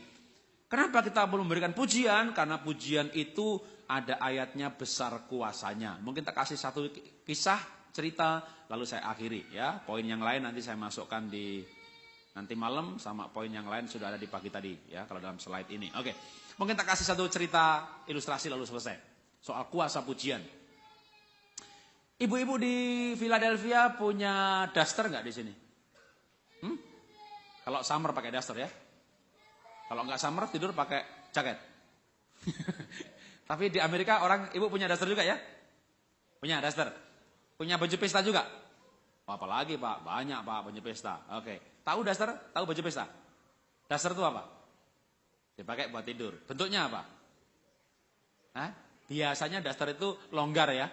Ukurannya longgar, nggak ketat, oblong-oblong. Wah, apalagi nggak ada tamu. Ibu nggak pakai BH. Ya. Jadi daster itu ukurannya longgar, enak buat tidur, oblong-oblong. Ya. Kalau baju pesta apa? Baju pesta kebalikannya ya. Baju pesta itu kadang ukurannya pas. Jadi kalau dipakai itu kelihatan langsing. Wih, streamline. Waduh ya. Ibu pakai baju pesta. Wah, pergi ke pesta. Semua orang bilang, wow, kamu kelihatan langsing. Wow, kayak artis. Cantik sekali. Wah, salon mana? Itu ibu pakai baju pesta. Itu menikmati pujian. Ya, suaminya ngajak pulang aja nggak mau pulang. Kenapa? Karena belum ketemu A, belum ketemu B. Ibu pengen ketemu semuanya sampai semua melihat dan berkata kamu cantik. Padahal makainya baju pesta nggak enak. Kenapa? Karena ukurannya pas. Jadi waktu ibu pakai itu badan kayak kejepit. Pakai sepatu haknya tinggi, jalannya susah. Itu baju pesta itu waktu dipakai kayak kejepit. Kayak kejepit ini badan. Haknya tinggi, jalan susah. Tapi diajak pulang nggak mau pulang loh. Ya, karena apa? Karena dipuji cantik. Ketika semua ketemu, sudah semuanya ketemu, baru mau pulang. Sampai di mobil langsung dicopot sepatunya. Udah lecet. Pasang plester dulu dah. Serupanya sudah lama kejepit. Apa artinya? Artinya pujian itu membuat orang tahan menderita. Anak-anak belajar itu penderitaan loh.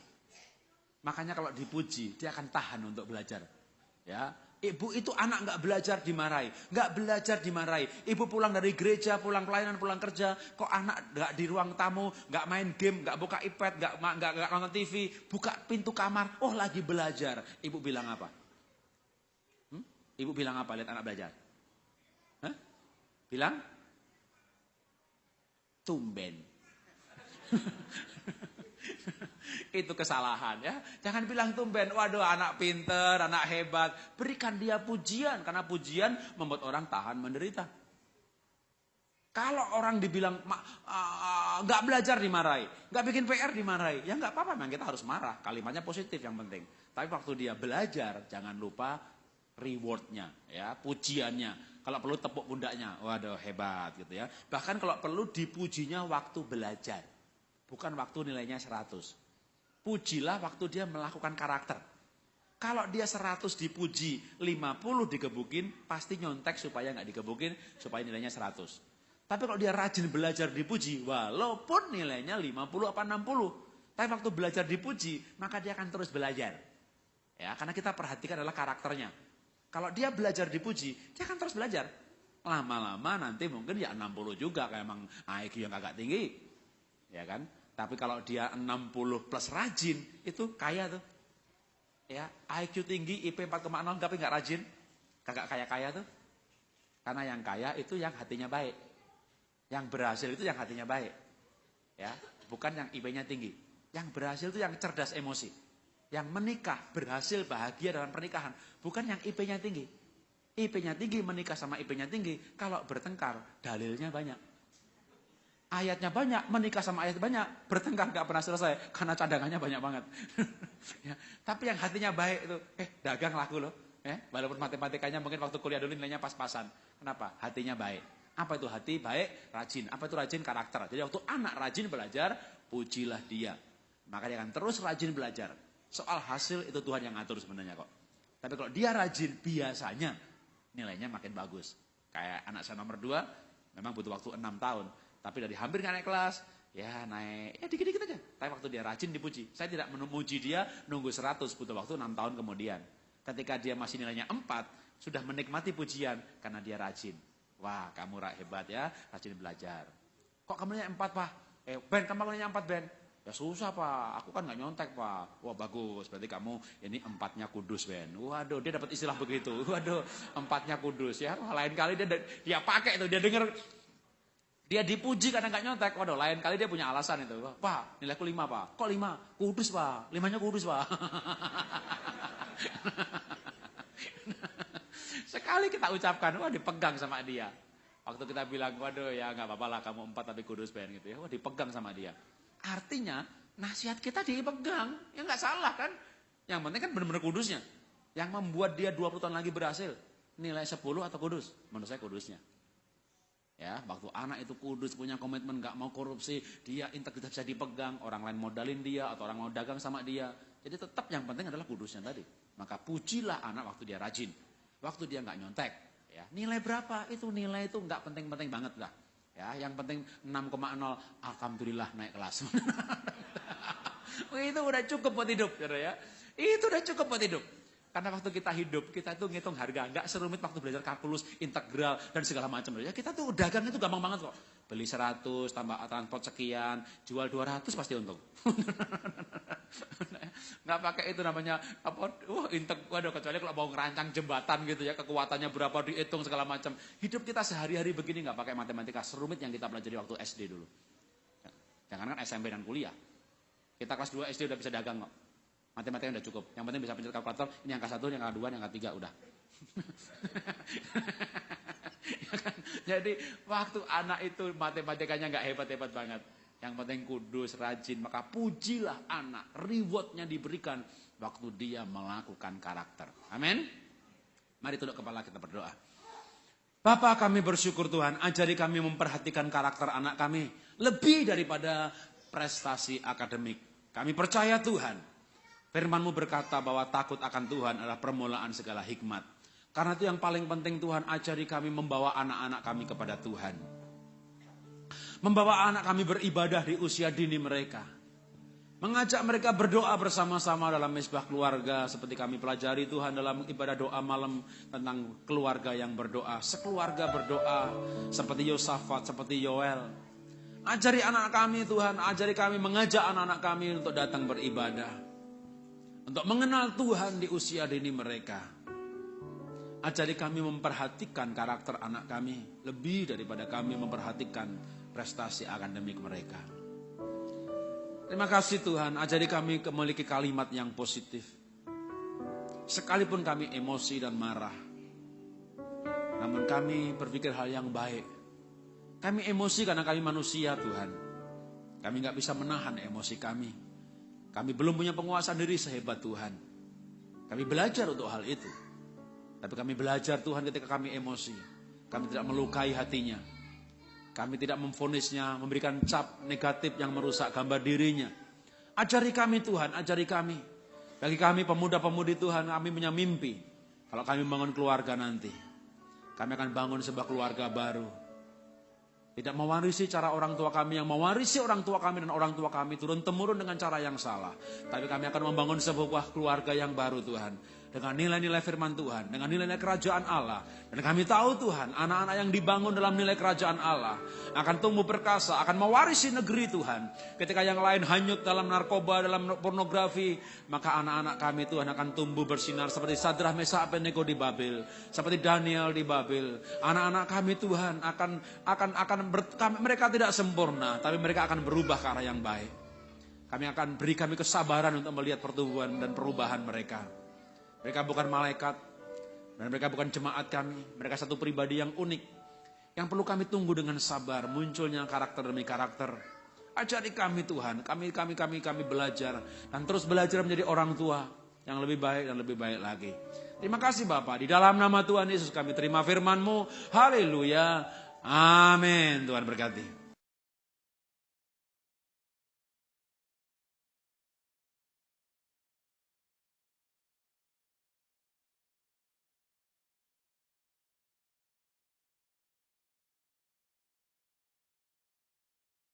Ya. Ceritanya mengenai pelaut yang suka sekali dengan burung beo. Ya, tahu burung beo? Tahu? Yakinkan saya bahwa kalian tahu burung beo. Cara meyakinkannya adalah saya kasih pertanyaan. Kalau yang punya burung beo berkata selamat pagi, maka burung beo berkata apa? Nah, kalau yang punya burung beo berkata selamat siang, maka burung beo berkata persis sekali.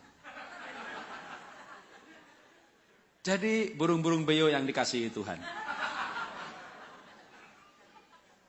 Oke, berarti saya tahu bahwa kalian Bapak Ibu mengerti apa itu burung beo. Nah, ini ceritanya mengenai burung beo. Yang punya pelaut suka merokok. Pelaut ini menjumpai burung beonya batuk. Dia panggil dokter hewan gak sembuh, pakar hewan gak sembuh. Yang lebih mengaku pakar lagi dan pakarnya ini periksa bulunya, kotorannya, darahnya, kotornya dianalisa, vitamin obat, burung beonya tetap aja tidak sembuh, tetap aja merokok. Tetap aja batuk maksud saya ya, burung beonya batuk. Si pelautnya merokok. Panggil dokter hewan, pakar hewan, tetap burung beonya gak sembuh. Sampai pelautnya membaca artikel dari dokter manusia tentang rokok. Kata dokter manusia, perokok pasif lebih berbahaya daripada perokok aktif. Perokok aktif itu yang merokok, namanya perokok aktif. Perokok pasif itu yang mendapat asap dari perokok pasif karena dia di sebelahnya. Itu namanya perokok pasif. Kenapa lebih berbahaya? Waktu dihisap, maka rokok itu asapnya melewati tembakau berfungsi sebagai filter. Atau memang rokok filter, yang ada filternya. Tapi asap keluar dari satunya nggak melewati filter, dihisap. Maka perokok pasif lebih berbahaya dari perokok aktif. Membaca artikel itu si pelautnya manggut-manggut. Wow, berarti burung beo saya ini perokok pasif. Ibu di sini tidak merokok, misalnya ibu nggak merokok, suaminya merokok. Nah itu namanya ibu perokok pasif. Ibu pergi berdua, ke kafe berdua, restoran berdua, kemana-mana berdua, di mobil berdua. Bapak ngerokok, ibu enggak. Kayaknya ibu mati duluan. Karena ibu perokok pasif. Apalagi sambil menghisap tadi sambil kecewa karena punya suami ngerokok, itu makin cepat matinya. Karena waktu kecewa itu epinefrin diproduksi, menurunkan tingkat imunitas, karsinogenik masuk, memicu kanker. Waduh itu makin cepat lagi matinya gitu ya. Jadi membaca artikel itu maka si pelaut ini, wah burung beo saya perokok pasif. Demi cintanya kepada burung beo, maka pelaut ini berhenti merokok.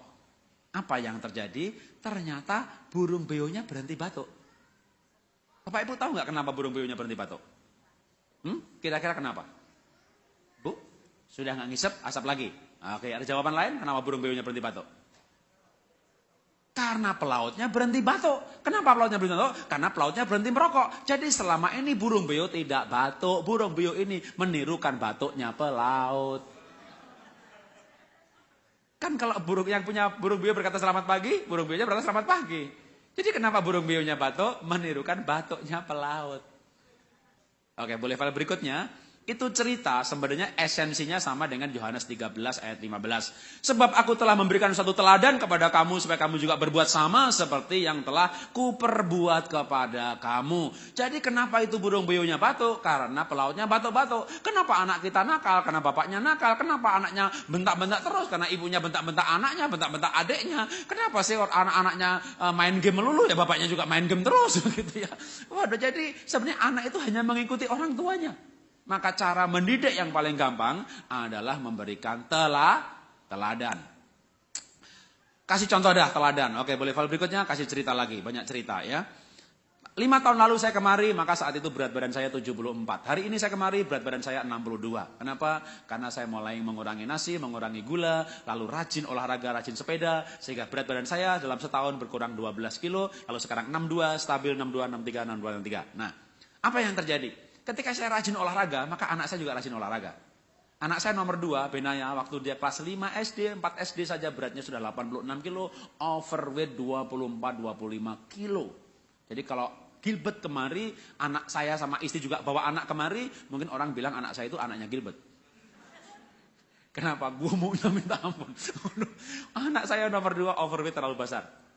Disuruh olahraga gak pernah mau. Karena bapaknya juga gak pernah olahraga. Waktu saya mulai rajin olahraga, anak saya ikut-ikutan. Jadi lebih mudah berkata kepada anak di dalam kolam renang, yuk renang nak, daripada ayo nak kamu berenang. Ya, cara mendidik anak yang paling gampang, memberikan teladan. Amin. Oke, boleh file berikutnya. Tapi gimana Pak kalau anak saya itu kurang ajar Pak? Ya disiplin dia, hukum dia, marahin dia. Kenapa kita boleh menghukum anak? Karena fungsi hukuman adalah menyadarkan kesalahan. Fungsi hukuman adalah menekankan peraturan. Fungsi hukuman membuat anak tahu mana yang boleh, mana yang tidak boleh. Karena anak lahir tidak tahu mana boleh, mana tidak boleh. Tapi gimana cara mendisiplin anak sesuai firman Tuhan? Boleh file berikutnya, Ibrani 12 ayat 10. Sebab mereka mendidik kita dalam waktu yang pendek sesuai dengan apa yang mereka anggap baik. Tetapi dia, D-nya huruf besar, berarti Tuhan ya, menghajar kita untuk kebaikan kita. Tuhan pun mendidik umat Israel dengan menghajarnya. Kadang dengan tulah, kadang dengan bara, kadang dengan bala sampar. Waduh, Tuhan mendisiplin umat Israel dengan keras juga. Jadi kita pun boleh mendisiplin anak.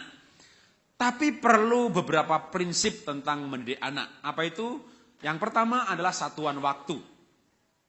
Karena kalau kita ayatnya saya nggak munculkan di sini, tapi kalau kita saya bacakan aja itu di Amsal 13 ayat 24, ya, ayatnya nggak ada di file, jadi cuma muncul ada satuan waktu gitu ya. Nah, itu ayatnya sebenarnya Amsal 13:24. Barang siapa mengasihi anaknya menghajar pada waktunya. Jadi ada satuan waktu. Kita boleh mendisiplin anak, menghukum anak, boleh marah, boleh mendisiplin, tapi satuan waktu itu artinya marah itu tidak boleh kekal. Ya, pokoknya mamah marah sama kamu selama-lamanya. Udah marah kok selama-lamanya ya. Marah itu supaya sampai anak sadar kesalahan. Anak salah, ibu marah. Anak sadar, ya mah aku salah, berhentilah marah. Kapan berhenti? Anak sadar kesalahan. Menit ketiga, ya 3 menit. Menit kedua, 2 menit. Jangan 10 menit. Kalau ibu marah 2 menit, anak sadar kesalahan, itu 2 menit efektif marahnya. Tapi kalau ibu tambah 10 menit, maka justru 8 menit berikutnya merusak efektivitas 2 menit pertama. Karena waktu ibu marah 2 menit, anak sadar kesalahan. Tapi tambah 10 menit, itu menit keempat, anak sudah mulai diem. Menit kelima, anak mulai tunduk. Menit ke-7, anak diem, mukanya diem, mulutnya diem, tapi hatinya berbicara. Bawel lu, banyak ngomong lu, bawel lu, banyak ngomong lu, emangnya gue dengerin, emangnya gue pikirin, bacot lu, banyak ngomong lu, bawel lu. Jadi malah nggak efektif ya, maka boleh marah tapi jangan lama-lama ya, singkat aja. Dan kalimat yang sama nggak perlu diulang-ulang. Anak sekarang itu pinter banget kok, pinter. Kita ngomong sekali dia dengar, ya nggak perlu berkali-kali ya. Kalau kita mungkin perlu berkali-kali gitu ya, karena IQ kita berbeda. Karena gizinya berbeda. Coba Bapak Ibu beli iPad, beli HP, coba ya. Bisa gak ngubah ringtone-nya, ngubah wallpaper-nya? Aduh, Bapak Ibu beli alat-alat seperti itu. Baca itu namanya manual book-nya. Gak ngerti-ngerti caranya bagaimana. Kasih anak TK zaman sekarang, anak playgroup zaman sekarang. Gak lama lagi dirubah wallpaper-nya, dirubah ringtone-nya. Duh nak, gimana caranya nak? Anaknya ngajarin, gini loh mah, kentret, pencet Ctrl C ini. Gini loh mah, gini loh mah. Gimana sih nak, kagak ngerti juga. Udah diterangin masih kagak ngerti. Aduh, Anak sekarang bisa menghubungkan antara HP dengan laptop, dengan printer, dengan apa, pakai YouTube, pakai Bluetooth, pakai apa. Ada, itu diterangin sekali dia ngerti kok. Ya, pinter anak sekarang itu pinter. Ya, maka ibu bicara enggak usah diulang banyak-banyak. Sekali aja, satu kalimat sekali, kalimat yang sama sekali. Marah itu enggak perlu berulang-ulang. Begitu berulang-ulang, nek dia, ya, langsung reject gitu ya. Move to trash. Jadi, udah ada satuan waktu ya. Apalagi Amsal 15 ayat 10. Didikan yang keras adalah bagi mereka yang meninggalkan jalan Tuhan. Didikan yang keras artinya, boleh file berikutnya, ada satuan ukuran. Boleh marah tapi ada satuan ukuran. Dan tipsnya mulailah dari ukuran terendah. Kita boleh menghukum anak tapi mulai dari ukuran terendah. Mungkin pertama dengan volume yang dikeraskan. Nggak boleh begitu, papa nggak suka. Kalau begitu saja anak sudah berhenti, nggak perlu dipukul. Jadi jangan salah sedikit dipukul, nanti anak kebal. Kalau sudah kebal, ibu repot. Kenapa? Ibu pukul anak, dia lari. Nggak apa-apa, gitu kan udah. Itu sudah overdosis namanya ya. Jadi apalagi di Amerika mungkin berbahaya memukul anak karena tetangga melihat, dia lapor ke polisi bahwa ada KDRT, ibu ditangkap. Ya, jadi kita nggak boleh fisik kalau di Amerika ini. Kalau di Indonesia masih boleh pukul pantat. Tapi di Amerika, itu berbahaya karena akan melanggar hukum sehingga orang tua bisa dipenjara karena mendisiplin anaknya. Jadi mungkin dengan verbal lebih cocok ya. Pakai ukuran yang terendah. Boleh mendisiplin anak, tapi caranya gimana? Amsal 6 ayat 23. Karena perintah itu cahaya, karena perintah itu pelita dan ajaran itu cahaya dan teguran yang mendidik itu jalan kehidupan. Jadi boleh marah tetapi pakai teguran yang mendidik. Apa itu? Boleh file berikutnya. Teguran yang mendidik itu maksudnya kalimat yang positif. Kalimat positif itu apa sih? Kamu anak baik ya, enggak boleh nakal. Kamu anak yang diurapi Tuhan, enggak boleh kurang ajar. Kamu anak pinter ya, harus belajar. Besok nilainya 4,5, 5,6 lagi. Ben, kamu anak pinter ya, tapi harus nulis gitu ya. Besok enggak nulis lagi, kita marah lagi. Kamu anak pinter, tapi kamu harus nulis gitu ya. Jadi kita marah, kita gemes, kita teriak. Tapi bilangnya kamu anak pinter, harus nulis. Ya, boleh teriak, boleh emosi. Ibu boleh emosi. Pak bukannya gini. Tapi anak itu kalau kita persepsikan dia anak baik, dia jadi baik. Kita ucapkan baik, jadi baik. Ya, boleh file berikutnya. Lalu gimana cara bangun hubungan dengan anak? Karena kalau kita punya hubungan, nasihat menjadi mudah. Maka cara membangun hubungan adalah membangun persahabatan. Gimana cara membangun persahabatan? Yang pertama hobinya anak apa? Kalau anak punya hobi jalan-jalan, ajak jalan-jalan. Punya hobi berenang, ajak hobi berenang. Anak saya nomor 2, hobinya main game. Maka hobinya jangan dilarang. Ya, waktu saya tahu anak saya nomor 2, keranjingan game, Ben, kamu tak beliin komputer yang bagus buat main game. Supaya kamu main gamenya cepat karena prosesornya hebat. Gitu ya. Jadi anak dikasih yang dia suka. Jangan dilarang. Kamu nggak boleh main game ya. Senin sampai Sabtu kamu belajar. Nanti baru Minggu boleh main game. Dia puasa 6 hari. Minggunya buka puasa. Seharian main game. Maka dia nggak ke gereja. Lebih baik dikasih jatah. Ya, jadi hobinya itu kita kelola sebagai alat motivasi. Kamu boleh main game. Kita beliin komputer yang bagus. Kita punya posisi apa? Sahabat. Tapi kalau kita melarang, nggak boleh. Itu anak langsung punya persepsi juga soal orang tuanya. Ini spesies satu ini, musuh gue. Yang aku suka, dia nggak boleh. Musuh aja, pokoknya musuh. Apakah musuh bisa menasehati musuhnya? Ketika musuh ngasih nasihat, ini pasti menjebak nih. Gimana kalau musuh ngasih nasihat? Kamu istirahat dulu ya, kita perangnya besok. Jangan, saya istirahat diserang sama dia. Musuh tidak diterima nasihatnya. Maka ketika anak saya suka main game, gamenya, hobinya kita kelola. Kamu boleh main game tiap hari 2 jam. Kalau sudah belajar boleh main tambah lagi. Kalau PR-nya dikerjakan, nanti boleh tambah lagi. Bukan tambah, kalau PR sudah selesai baru boleh main game. Kalau ulangannya bagus, main gamenya ditambah 1 jam. Jadi kita kelola, hobinya dikelola. Pak, anak saya main musik aja Pak, kerjaannya Pak. Kalau belajarnya lebih banyak kan dia bisa bagus. Sekarang ya ranking 10 sih, ranking 8 sih. Kalau dia nggak main band gitu kan belajar, ya kalau dia nggak main band nanti rankingnya 20 Ibu ya. Anak harus, orang itu perlu cinta, ya perlu senang. Ketika senang, otak itu maksimal. Ya, ada rasa senang, ada rasa cinta, itu memorinya pentok. Ya, jadi kita perlu membuat anak merasa senang. Nah, Gimana caranya supaya ada persahabatan? Maka yang pertama, hobinya anak apa? Jangan dilarang, tapi disalurkan. Lalu kita sediakan waktu untuk anak kita supaya ada kebersamaan, karena hubungan hanya dibangun dalam kebersamaan. Kalau sudah bersama-sama, boleh file berikutnya, maka interaksi. Sederhana kan? Ya, karena banyak orang bersama-sama tapi nggak berinteraksi. Sekeluarga nih, bareng-bareng nih, makan di restoran gitu kan. Masing-masing sibuk dengan HP dan BB-nya masing-masing. Autis semuanya. Ya, nggak ngomong gitu ya. Ya, berdua pergi kemana, diem-dieman begitu ya. Rumah juga diem-dieman. Nah, artinya nggak ada interaksi. Maka belajarlah untuk berinteraksi, minimal bikin undang-undang keluarga. Pasal 1 ayat 1, waktu makan HP silent. Misalnya begitu ya. Pas makan aja, makan kan paling 30 menit. Pas makan bersama tadi, HP-nya masukkan tas, di silent. Udah, bukan bergetar. Nanti kalau bergetar lagi tahu diangkat lagi. Pas makan aja. Hidup ini 24 jam. Kita makan pagi mungkin 15 menit, makan malam 15 menit di rumah. Nah, saat itulah kita sekeluarga ngobrol. Ya, misalnya begitu. Kami sama-sama taruh udah di kamar udah. Mau berdering berapa kali nanti kan miss call kita tahu, oh 20 kali berarti penting ini gitu kan. 3 kali enggak penting. Tunggu aja 20 kali gitu kan udah. Kalau udah 20 kali baru kasih tulisan, hubungi sekretari saya nomor sekian, send. Udah itu juga. Udah ya. Supaya kita waktunya enggak habis buat terima telepon atau telepon orang lain. Misalnya gitu ya. Kalau saya seringnya begitu. Jadi supaya ada waktu buat keluarga, maka minimal pas makan. Selebihnya ya udah ambil HP-nya masing-masing. Waktu istri saya mulai tidak menggunakan sopir dan yang jemput anak, pertama kesel juga ini anak. Kesel juga gitu ya. Kita jemput anak, nganter anak. Selama kita jemput, kita setirin, dia sibuk aja pakai HP BB-nya. Sampai kita dalam hati, aku nih orang tua apa sopir gitu ya. Dikacangin begitu. Ya tapi kuat-kuatin gitu kan. Bikin peraturan, pokoknya begitu pas ketemu orang tua cerita dulu deh. Habis itu nanti HP-nya boleh nggak apa-apa gitu ya. Tapi pas ketemu cerita, tadi di sekolah bagaimana gitu. Itu membangun hubungan. Ya, dibuat dengan peraturan supaya ada interaksi. Boleh file berikutnya lagi, bagaimana membangun sahabat? Maka bersikaplah sebagai sahabat. Pada saat apa? Pada saat anak gagal, dia sudah tahu kalau salah, nggak perlu dipersalahkan lagi. Ya, kamu nilainya berapa? 4. Kalau kamu lebih rajin lagi, pasti kamu bisa baik kok. Berapa temanmu nilainya? 4 juga. Oh ya berarti sama gitu ya. Jangan anak nilainya 4 langsung digebukin. Papa, aku punya nilai 4, Pak. 4, Pak. Waduh, 4 bangga lagi.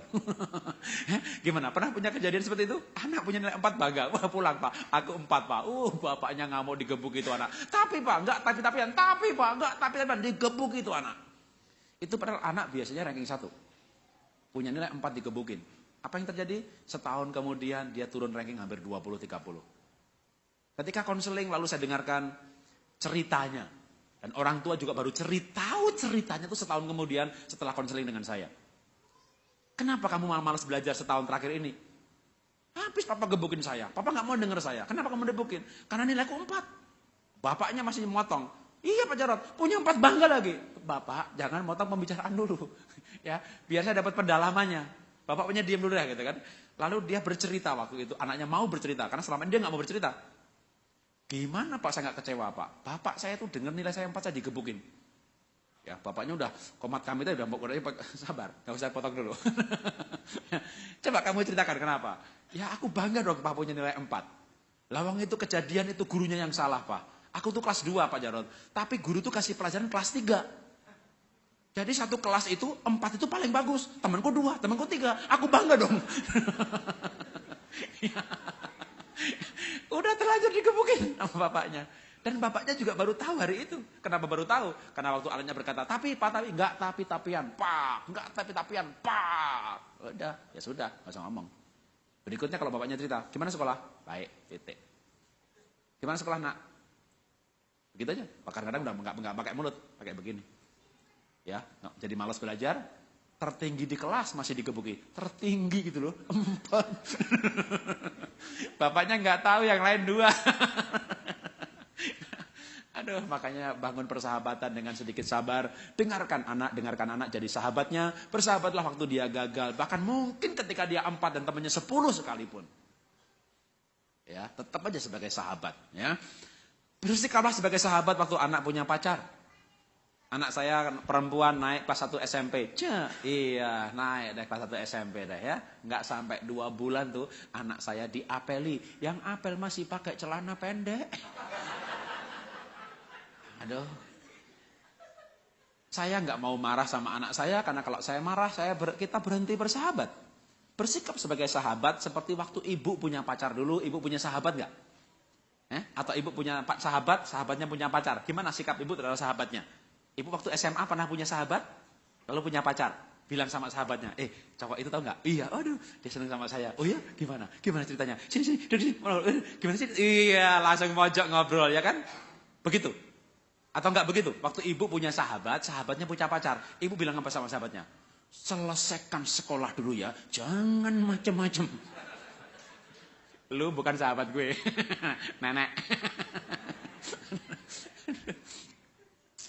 Jadi ibu kalau anaknya punya pacar, biarinlah gitu ya. Apalagi kalau anaknya kuliah gitu ya. Maka nasihat terbalik adalah carilah pacar waktu kuliah. Ya, jangan dinasihati, kuliah selesai dulu ya, baru punya pacar. Pasti terlambat kawin. Kenapa? Begitu lulus kuliah, stok sudah habis. Jadi lebih baik waktu kuliah ya. Tapi gimana Pak kalau SMP? Ya itulah anak saya. SMP punya pacar, ya. Tetap sebagai sahabat. Karena kalau kita marah, dia berhenti bercerita. Bukan berhenti pacaran. Ya, karena kita nggak marah, maka kita tetap bersahabat. Bukti sahabat terbuka, nggak ada takut. Makanya saya bisa login di Facebook ketiga anak saya sebagai mereka, karena saya tahu passwordnya. Karena anak saya nggak takut untuk saya baca Facebooknya dia sama temennya sama pacarnya apa. Kenapa? Sahabat. Ya, cuma anak saya pernah marah sama saya karena waktu login saya komentar. Jadi dia marah, Pak, login, nggak usah komentar. Saya diancam kalau papa komentar tak ganti passwordnya. Akhirnya saya bilang ya udah, nanti kalau kamu menikah, kamu bikin keluarga baru, kamu ganti password, nggak usah kasih tahu papa. Tapi selama ini kami tahu passwordnya. Ya, saya tahu saya bisa bawa HP istri saya lalu saya gunakan karena saya tahu passwordnya. Kami keluarga terbuka. Tapi terbuka seperti itu nggak bisa muncul dari langit. Kalau anak kita punya pacar kita marah, pasti dia ganti password. Ya, ibu-ibu anaknya SMP punya pacar, enggak usah marah, ya, bersahabat, ya, bersahabat aja, bersahabat. Kalau bersahabat kan dia cerita, nanti 6 bulan dia bercerita, Pak, dia begini-begini, dia marah begini-begini. Sebagai sahabat kita bisa kasih nasihat, makanya putusin aja.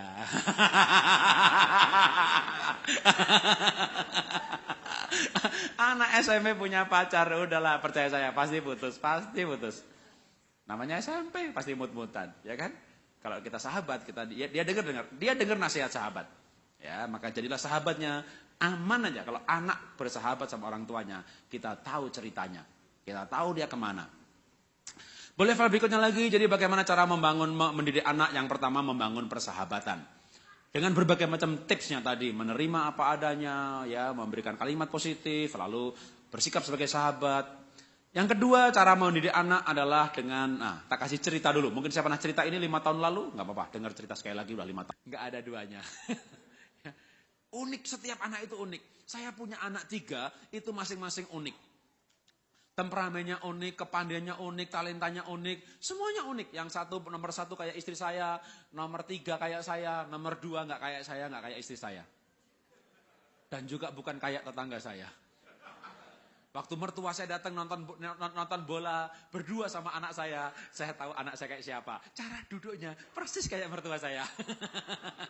Cara pegang gelasnya persis saja. Orang itu punya gaya sendiri. Waktu nonton TV, waktu duduk, waktu tidur, peluk gulingnya persis kayak mertua saya.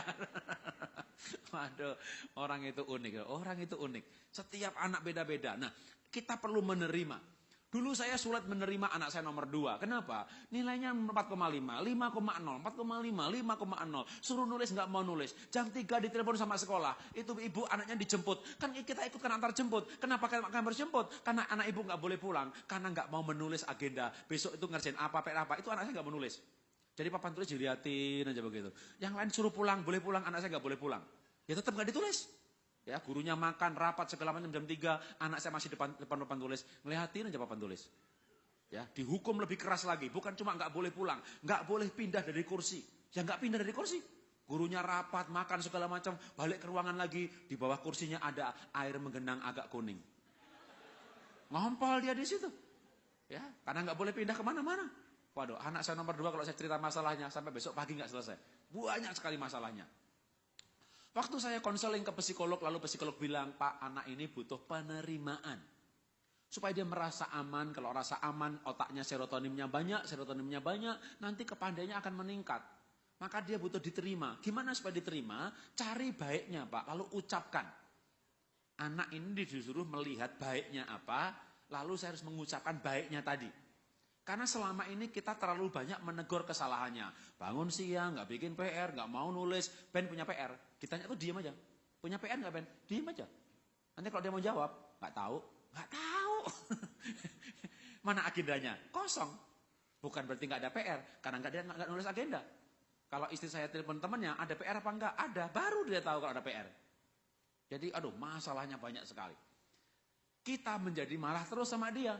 Melihat negatifnya, marah. Nah sekarang psikolog bilang, Bapak harus ubah otak Bapak. Lihat anak itu baiknya apa, ucapkan. Apa ya baiknya? Bangun siang, ngompol, PR nggak dikerjain, nilai 4,0, diajak ngomong nggak noleh, dilesin nggak mau juga. Aduh, kita cari baiknya itu. Tidur itu susahnya minta ampun. Ben, supaya kamu besok bangunnya bisa pagi, ayo jam 10 tidur, tak kelonin dia. Jam 10 saya kelonin, sampai saya tidur. Saya tidur. Jam 2 saya bingung, saya bangun mau kencing, anak nggak ada di tempat tidur. Sudah main game lagi. Sampai jam 3 pagi, sampai jam 4 pagi. Gimana bisa bangun pagi? Waduh, itu suruh cari baiknya. Apa ya baiknya? Tapi akhirnya ketemu juga tuh. Saya cari baiknya ketemu. Kenapa? Karena Alkitab memang ada tertulis. Carilah maka akan mendapat. Baiknya dapat. Waduh, langsung saya ucapkan, Ben, Papa bangga Ben punya anak kamu, Ben. Kamu tuh anak baik. Maafkan Papa selama ini gak pernah mengakui kebaikan kamu. Anak saya ini baik, saya bilang, kenapa saya dapat data dari gurunya. Kalau dia dipukul temannya, ternyata nggak pernah mau bales. Wah, jadi saya bilang sama anak saya, Ben, kamu ternyata anak sabar ya, kamu tuh sabarnya luar biasa. Papa bangga sama kamu. Dipukul nggak bales? Coba kalau ibu-ibu punya anak, dipukul sama temannya nggak bales, bilang apa? Pukul, balas. Jadi ibu boleh bergabung di klub provokator. Tapi kalau di klub parenting, maka lihatlah itu sebagai hal yang baik lah. Paling nggak ada baiknya lah gitu ya. Ucapkan baiknya. Waktu dia mendengar bahwa dirinya ada baiknya, maka dia merasa paling nggak diterima. Kita boleh marah untuk jeleknya, tapi akuilah kebaikan anak. Itu pasti, makhluk hidup itu pasti ada baiknya. Ibu punya suami juga pasti ada baiknya. Nah, buktinya kawin, ya kan? Waktu menikah itu kan lihat ada baiknya kan? Maka cari baiknya, jangan cari jeleknya. Kalau dicari jeleknya, cepat mati kawan. Karena jeleknya bisa banyak ya. Tapi cari baiknya pasti ada juga. Bagaimana cara membangun hubungan? Boleh file berikutnya lagi. Yang pertama terima pribadinya. Membangun hubungan maka perlu membangun persepsi atau iman. Apa itu persepsi? Kita persepsikan. Atau kalau bahasa rohaninya, bahasa gerejanya, kita imani bahwa anak kita itu baik. Karena Tuhan Yesus berkata begini, kalau kamu berdoa, percayalah kamu sudah menerimanya, maka kamu akan menerimanya. Kita berdoa supaya anak kita baik, maka kita percaya bahwa anak kita baik, maka dia akan menjadi baik. Contohnya begini, pernah ada sebuah cerita soal sebuah kelas. Kelas itu banyak kebutuhan khusus, banyak anak nakal, banyak anak kacau. Lalu yayasannya ini pusing karena guru kelas, wali kelasnya selalu keluar gara-gara kelas ini. Maka yayasan ini membuat pengumuman. Dicari seorang yang punya panggilan untuk anak, cinta anak, talenta anak, sayang anak. Untuk menangani kelas khusus dengan gaji khusus, fasilitas khusus. Singkat cerita, maka ada seorang ibu yang guru yang merasa bahwa hidupnya ini dia diciptakan untuk anak-anak. Melihat iklan itu dia melamar sebagai guru di kelas itu. Ketika dia mulai mengajar dia tahu kenapa banyak yang lain keluar. Karena itu kelas selalu ribut, orang berdebat, pindah kursi. Kalau gurunya nulis di papan tulis, yang anak juga ikut maju ke depan. Atau malah pesawat terbang dari kertas berterbangan. Mereka selalu berteriak, waduh itu kelas kacaunya luar biasa. Lalu ketika guru ini mendapat daftar dari yayasan. Yayasan memberikan daftar dan guru ini mulai manggut-manggut. Oh pantas itu anak-anak nakal semuanya nggak bisa diem, selalu mendebat. Karena mereka anak pinter-pinter. Wow IQ-nya ada yang 130, 125, itu 141. Oh pantas mereka nggak bisa diem karena mereka IQ-nya tinggi-tinggi. Berdasarkan data itu maka guru ini mulai mengembangkan sebuah proses pembelajaran yang sekarang disebut dengan nama active learning. Jadi itu anak dibagi dalam kelompok berdasarkan mood psikologisnya. Mereka hari-hari tertentu boleh milih pelajaran apa. Kelompok ini pelajaran olahraga, kelompok ini seni, kelompok ini matematika. Toh akhir bulan dia akan mengevaluasi, kelompok ini sedikit sekali memilih matematika, dia akan bertindak sebagai motivator, fasilitator, dan mendorong kelompok itu dengan imbalan tertentu untuk mengambil matematika. Dia bawa anaknya mulai belajar bukan di kelas, tapi di bawah pohon, di taman. Waduh, dengan berbagai macam program-program yang menurut saya brilian untuk pada zamannya. Karena sudah terjadi true story ini abad yang lalu. Belum ada seperti sekarang ini sekolah kebutuhan khusus, kelas khusus, active learning, lalu sekolah berdasarkan golongan darahnya, berdasarkan temperamen dasarnya, berdasarkan minat bakat talenta. Aduh, sekarang ini sekolah luar macamnya jenisnya banyak banget. Waktu itu belum ada hal seperti itu dan guru ini sudah membuat hal seperti itu. Sehingga anak menjadi antusias, merasa diterima. Singkat cerita, setahun kemudian ketika kenaikan kelas, maka juara muncul dari kelas ini. Maka guru ini dipanggil sama ketua yayasan. Hei guru, hebat sekali kamu.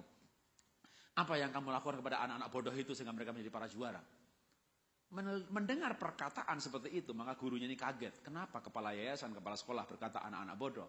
Ya mereka anak-anak bodoh memang. Loh, bukankah mereka anak pandai-pandai? Seperti data yang saya terima dari Bapak, IQ mereka tinggi-tinggi, 130, 140. Kepala sekolahnya bilang, apa? IQ. Dari mana kamu tahu IQ mereka tinggi-tinggi? Daftar yang Bapak berikan itu loh. Mana? Itu dalam amplop ini, dalam map ini, warna ini. Oh, itu bukan daftar IQ, itu nomor kursi. Sekolah kita untuk kelas 2-nya ada kelas A, B, C, D. Begitu kelas ke-6, ya nomornya pasti 120 lebih. Itu dikasih nomor kursi setiap anak supaya nggak pindah kursi. Gurunya mengira itu nomor IQ. Jadi selama setahun ini dia mengira itu IQ. Karena dia mengira itu IQ, dia berkata kepada muridnya dengan kalimat yang sungguh-sungguh, kalian tuh anak anugerah, kalian tuh anak pinter-pinter loh, kalian tuh punya IQ tinggi-tinggi. Dia berkata dengan yakin sekali. Karena berkata yakin maka berkatalah jadi maka jadi. Dia perlakukan anaknya sebagai anak pandai. Kenapa dia perlakukan sebagai anak pandai? Karena dia mengira mereka anak pandai. Perlakuan selama setahun itu terapi yang luar biasa. Ucapan selama setahun itu pengakuan yang luar biasa. Maka kita perlu taruh persepsi di kepala kita. Anak kita hebat, anak kita juara, anak kita luar biasa, anak kita akan mewarisi negeri ini. Kenyataan nilai 4,5, 5,0 itu lain ceritanya. Karena kita anaknya pencipta, kita akan menciptakan juga. Tuhan mencipta dunia ini dengan perkataannya, kita akan ciptakan anak kita dengan perkataan kita juga. Amin. Maka ucapan yang baik. Kita harus mengucapkan perkataan, tapi untuk mengucapkan itu perlu persepsi atau perlu iman. Maka imanilah anak kita hebat, anak kita baik, anak kita luar biasa. Kenyataan anak saya nomor 2 hampir gak naik kelas. Butuh waktu 6 tahun membawa ke ranking 1.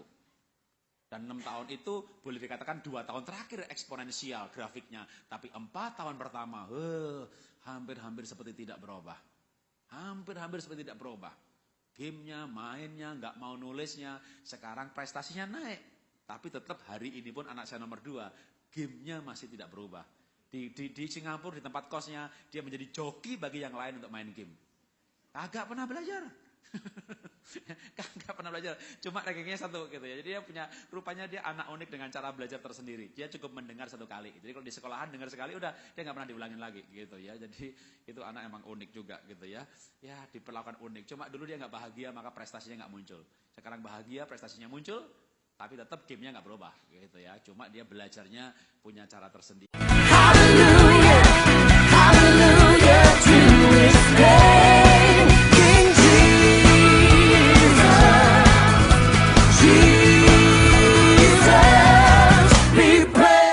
Shalom Bapak Ibu semuanya.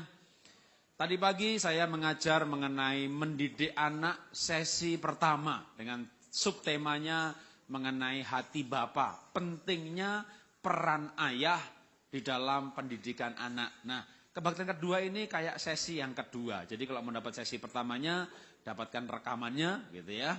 Tapi saya akan mulai dari poin 1 juga untuk kebaktian kedua ini sehingga dengar 1 kali pun juga sebuah satu pelajaran ya. Nanti malam saya akan mengulang soal pernikahan ya. Jadi balik ke soal pernikahan seperti minggu lalu tapi poin-poin yang lain. Ya filenya boleh ditayangkan supaya sistematikanya lebih jelas dan juga ada beberapa pengumuman atau iklan dari saya. Boleh file berikutnya lagi, saya membawa buku-buku yang di belakang sana ada, mungkin sebagian sudah membeli minggu lalu ya. Maka di belakang masih ada dengan harga yang cukup murah, saya pikir $5 itu sama dengan ongkos parkir di downtown sana gitu ya.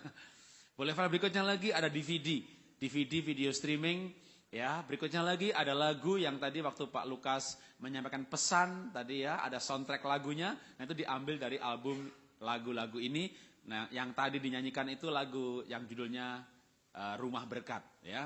Saya bukan penyanyi, jadi saya nggak bisa menyanyikan, tapi ada 5 CD lagu itu kata-katanya saya yang mengarang, lalu dibuat oleh yang expert Pak Jonathan Prawira untuk worshipnya, lalu yang bukan worship oleh yang lain ya.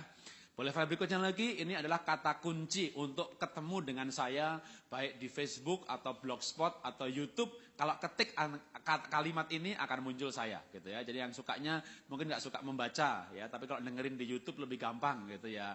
Ketik aja, misalnya inspirasi sukses, inspirasi bijak, inspirasi kehidupan, inspirasi keluarga bahagia, atau kata-kata ini, pokoknya hampir mengetik kata-kata begitu akan muncul, karena ada ratusan episode yang sudah saya upload, dan setiap beberapa puluh, 30, 50 dengan nama kata kunci yang berbeda ya.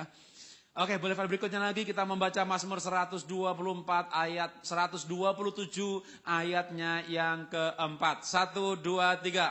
Seperti anak-anak panah di tangan pahlawan, demikianlah anak-anak pada masa muda. Jadi anak itu seperti anak panah. Misalnya ini anak panah, ini pulpen ya. Tapi seandainya ini anak panah, maka kalau ditaruh gitu ya sudah di sini, nggak bisa kemana-mana. Nah, anak itu seperti anak panah. Maksudnya dia perlu diarahkan kemana gitu ya. Oh, diarahkan. Ini anak nih pandai ngomong nih, tukang ngomong aja gitu ya. Wah, ini pedagang cocok ini ya, sales cocok ini gitu ya. Wah, ini anaknya pendiam tapi teliti. Wah, mungkin akunting cocok. Kalau akunting banyak ngomong ya angkanya meleset terus nanti dia itu. Wah, ini anaknya ini kayaknya ini anaknya suka berantem, suka bertengkar. Wah, itu namanya karunia bertengkar. Wah, ini jadi pengacara cocok ini ya gitu ya. Jadi, wah, anak itu perlu diarahkan sesuai dengan anaknya ya, diarahkan. Itu anak panah itu harus diarahkan dulu ya. Kalau ditaruh ya dia begitu aja. Arahkan lalu didorong. Wah, dimotivasi. Maka anak panah itu akan melesat sesuai dengan sasarannya. Boleh file berikutnya? Saya punya anak 3 tapi 2-nya sudah melesat, 3-nya hampir gitu ya. Ya, anak pertama, zaman sekarang ini zaman di mana untuk pandai saja tidak cukup, itu istilah saya. Kenapa? Karena banyak orang pandai. Ya, sekolah internasional di mana-mana. Maka untuk mendapat beasiswa, misalnya waktu dia menang ASEAN Scholarship, itu sekolah unggulan dikumpulkan di tes matematika dari 100 orang, mungkin 40 orang anak nilainya 100 semuanya. Siapa yang dipilih? Tes bahasa Inggris dari 100 anak, mungkin 30, 100 semuanya. Siapa yang dipilih? Akhirnya jatuh-jatuh ke karakter juga. Yang mandiri. Kenapa? Karena program beasiswa yang diambil anak saya itu dimulai kelas 3 SMP, pergi ke luar negeri. Wah, kalau pinter tapi nggak mandiri, nggak akan dipilih. Pinter tapi nggak punya drive yang kuat. Jadi kenapa kamu ikut program beasiswa? Ya mamah yang nyuruh, langsung dicoret. Gitu ya. Wah, dia belum punya dream. Jadi anak pandai zaman sekarang nggak cukup ya. Boleh file berikutnya lagi, kalau anak nomor 2 saya berikan istilah semua bisa berubah. Kenapa? Karena dia waktu kelas 1 SD hampir nggak naik kelas. Ulangan 4,5, 5,0, 4,5, 5,0. Bangunnya susah sekali, ditempeleng, masih nggak bangun juga, dibawa ke kamar mandi, dimandiin, harus dipegangin. Kalau nggak dipegangin masih roboh dia. Jadi nomor 2 itu masalahnya, aduh diajak ngomong nggak noleh. Naik kelas 2 SD saya dipanggil sama sekolahannya, Pak tolong anak dilesin nulis Pak. Dia tuh nulisnya kacau sekali. Jadi kelas 2 SD les nulis. Saya panggil guru les nulis, ngelesi anak saya 30 hari, hari yang ke-30 angkat tangan, besoknya angkat kaki. Kenapa sih nggak mau ngelesi anak saya? Maaf Pak Jarot, anak Bapak bukan manusia. Lah bapaknya apa? Ya. Anak Bapak itu patung Pak, diajak ngomong nggak ada kontak mata, nggak noleh. Aduh, nomor 2 masalahnya banyak sekali. Tapi singkat cerita dia akhirnya mendapat beasiswa juga. Jadi anak pinter itu nggak turun dari langit. Ya, anak pinter itu dididik. Anak nomor 3 tadi pagi saya ceritakan kebaktian yang pertama gitu ya. Waduh, 6 tahun nggak ada ceritanya soal ranking. Tapi sekarang ranking 2 juga gitu ya. Karena bapaknya yang salah. Nah, gimana cara mendidik anak yang baik? Maka boleh file berikutnya. Nomor 1 apa sih? Nomor 1 maka kita perlu membangun hubungan di mana orang tua sama anak itu harus kayak sahabat.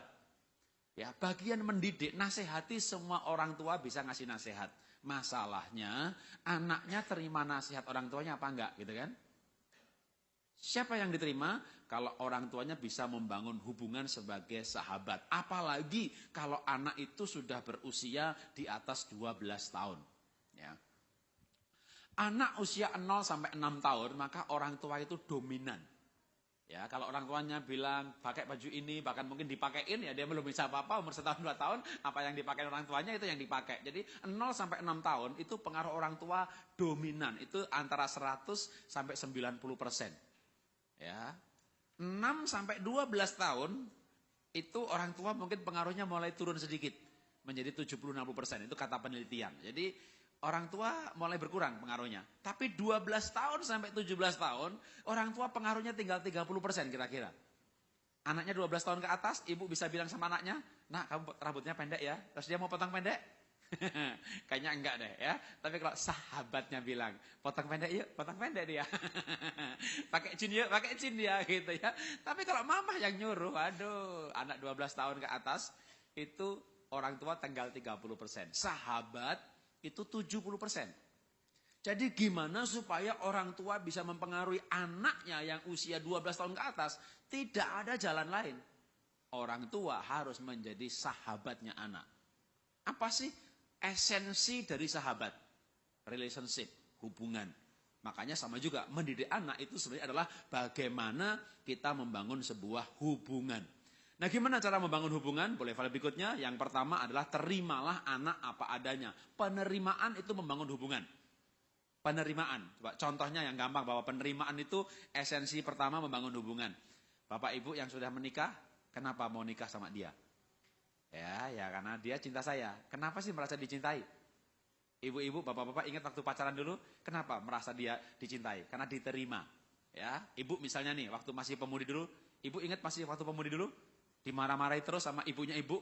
"Kamu tuh gimana sih? Wah, anak gadis nggak masak, anak gadis kamar berantakan. Itu kenapa CD-nya di sana? Kenapa kutangnya di sana? Kenapa di sana?" Wah, pokoknya dimarahi aja ibu nih sama ibunya ibu ya. Dimarahi terus.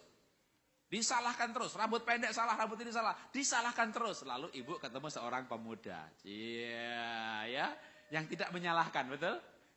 Ya, yang ibu cintai itu loh. Kan nggak nyalahin kan? Tapi menerima apa adanya. Dia bilang sama ibu waktu gadis dulu, "Matamu bening, rambutmu bagus." Ya. Ya. Betul kan? Laki-laki jatuh cinta sama siapa? Sama wanita yang marah-marah juga? Yang kayak ibunya? "Kamu tuh gimana sih? Mandil begitu." Emangnya lu ibu gue? Ya. Kita jatuh cinta sama yang menerima kita. Ya, sehingga pemuda-pemudi mendapat yang menerima, langsung memilih lagu. Cia. Belum pernah ada kasih di dunia sanggup menerima diriku apalah adanya. Anak pemuda itu kalau menyanyi luar biasa. Lagu-lagunya itu waduh. Selain kasihmu. Wah, pemuda malah menyanyi. Keindahannya waktu apa? Mata ketemu mata, betul? Ku jatuh cinta padanya, memandang wajahmu, rasakan kasihmu. Aduh. Kenapa sih? Karena merasa diterima. Ya, waktu diterima, mata ketemu mata, wah itu indah sekali. Tapi kalau ditolak, mata ketemu mata, darah tinggi langsung naik. Nek langsung, pengennya muntah. Jadi penerimaan itu membuat orang merasa bahagia, lalu hubungan terbentuk. Orang mau pacaran sama dia karena merasa diterima. Jadi kalau mau punya hubungan dengan anak, maka terimalah anak apa adanya. Kenapa kita perlu menerima anak apa adanya? Karena setiap anak itu unik. Ya, setiap anak itu, atau mungkin kita baca ayatnya dulu ya. Mazmur 139 ayat 13. Sebab engkaulah yang membentuk buah pinggangku, menenun aku dalam kandungan ibuku. Kita ditenun oleh Tuhan, bukan di tekstil, bukan di printing. Saya udah keliling dunia ini yang belum semuanya. Saya belum ke Afrika, saya belum ke Hawaii, saya belum ke beberapa tempat dunia, belum tak kunjungin. Tapi cukup banyak juga yang sudah gitu ya. Kemana saya pergi, saya belum pernah ketemu orang yang wajahnya kayak saya. Ini bukan barang kodian, kita harus lemah lembut. Lemah lembut kalau kalimatnya negatif juga nggak boleh. Contoh, ibu anaknya nakal, kurang ajar, ibu lemah lembut panggil anaknya. Lalu dengan lemah lembut berkata-kata kalimat negatif. "Nak, Mamah menyesal melahirkan kamu. Kamu anak yang gak ada gunanya. Kayaknya lebih baik ya nak ya, kamu dikubur saja. Lemah lembut. Mamah menyesal melahirkan kamu. Lemah lembut sekali. Lemah lembut, tajam. Lemah lembut tapi tajam. Jadi lebih baik teriak, kamu anak baik, enggak boleh nakal. Ya, dia kaget dah gitu ya. Kita emosi, kita lega. Ya, habis marah kan kita lega. Kenapa? Emosi kita keluarkan, tapi kalimatnya positif ya. Daripada lemah lembut tapi kalimat negatif. Kenapa kita harus kalimat positif? Karena kalimat itu suara, suara itu energi, energi itu kekal. Barang siapa mengucapkannya memakan buahnya, barang siapa menabur ia menuai, barang siapa menggemakannya memakan buahnya. Suara itu energi, cahaya itu energi. Energi mempengaruhi energi yang lain. Hukum energi itu kekal. Ini namanya air minum. Air minum ini ada tulisannya di sini H2O, hidrogen sama oksigen. Hidrogen itu kalau dipecah lagi, diperdalam lagi ada neutronnya, ada protonnya. Proton mengelilingi neutron. Lalu H2O ini bercampur dengan H2O yang lain, kalau menguap jadi uap udara, kalau mencair jadi air, membeku jadi es. Mau udara, mau uap air, mau es, maka H2O berkumpul membentuk sebuah kristal. Di Jepang diteliti mengenai kristal air dan juga kristal yang lain, tapi yang diteliti di Jepang adalah kristalnya H2O. Maka air ini dari lubang sumur yang sama, lalu diucapkan terima kasih, buat air ini saya bisa puasa 40 hari, selama saya minum saya tidak akan mati, saya nggak minum 10 hari, saya dehidrasi dan penyakit lain datang. Betapa hebatnya ini air, Tuhan aku bersyukur buat air ini luar biasa. Selama saya minum 8 gelas air putih sehari, saya bebas dari bebas dari sariawan, saya bebas dari pusing karena sinyal bahwa kekurangan air. Jangan dikasih obat pusing, tapi minum air pasti hilang. Ini luar biasa sekali air. Wah, berkata positif soal air. Lalu air yang dikalimatin positif tadi dibawa ke lab, dilihat kristalnya bening, jernih, bagus. Air yang sama kita kutuki dengan kalimat negatif, maka kristalnya sama-sama H2O, tapi membentuk kristal yang jelek. Kenapa? Karena suara itu energi, ternyata energi negatif mempengaruhi pergerakan neuron proton yang sedang bergerak, yang kita nggak bisa ngelihat itu air, tapi di situ sebenarnya ada pergerakan molekul-molekul hidrogen dan oksigen yang membangun kristal. Kalimat negatif, kristalnya jelek. Nah, kalau kita berkalimat negatif tentang suami, tentang anak kita itu kalau dipres, maka 80% air. Apalagi otak 90% air. Total keseluruhan tubuh 70% air. Jadi kalau ibu berkata-kata jelek tentang anak, itu kristalnya berubah. Bapak berbicara jelek tentang istri, kristalnya berubah. Tapi kalau bapak berbicara yang baik tentang istri, coba bilang sama istrinya, "Ma, matamu bening, kamu tuh manis loh." Langsung perubahan genetik. Struktur molekul langsung berubah. Benar saudara ya? Itu kalimat positif pengaruhnya luar biasa. Kenapa? Karena kalimat ini sama otak, sama tubuh, sama hormon ini kompaknya luar biasa. Kalau saya berkata, aduh ini agak meriang, agak greges-greges. Ini capek, tidur besok segar. Kalau Anda meriang berkata, kalau begini besok pilek nih biasanya. Besok pilek beneran. Kenapa? Tubuh ini mengikuti perkataan. Tubuh mengikuti perkataan. Ada di sini yang tubuhnya nggak mengikuti perkataan?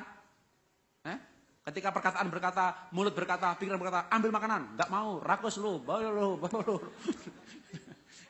Tubuh mengikuti perkataan. Ya, perkataan itu energi, mari kita menggemakan yang positif, mendidik anak secara positif, harus marah tapi kalimatnya positif. Boleh berikutnya lagi?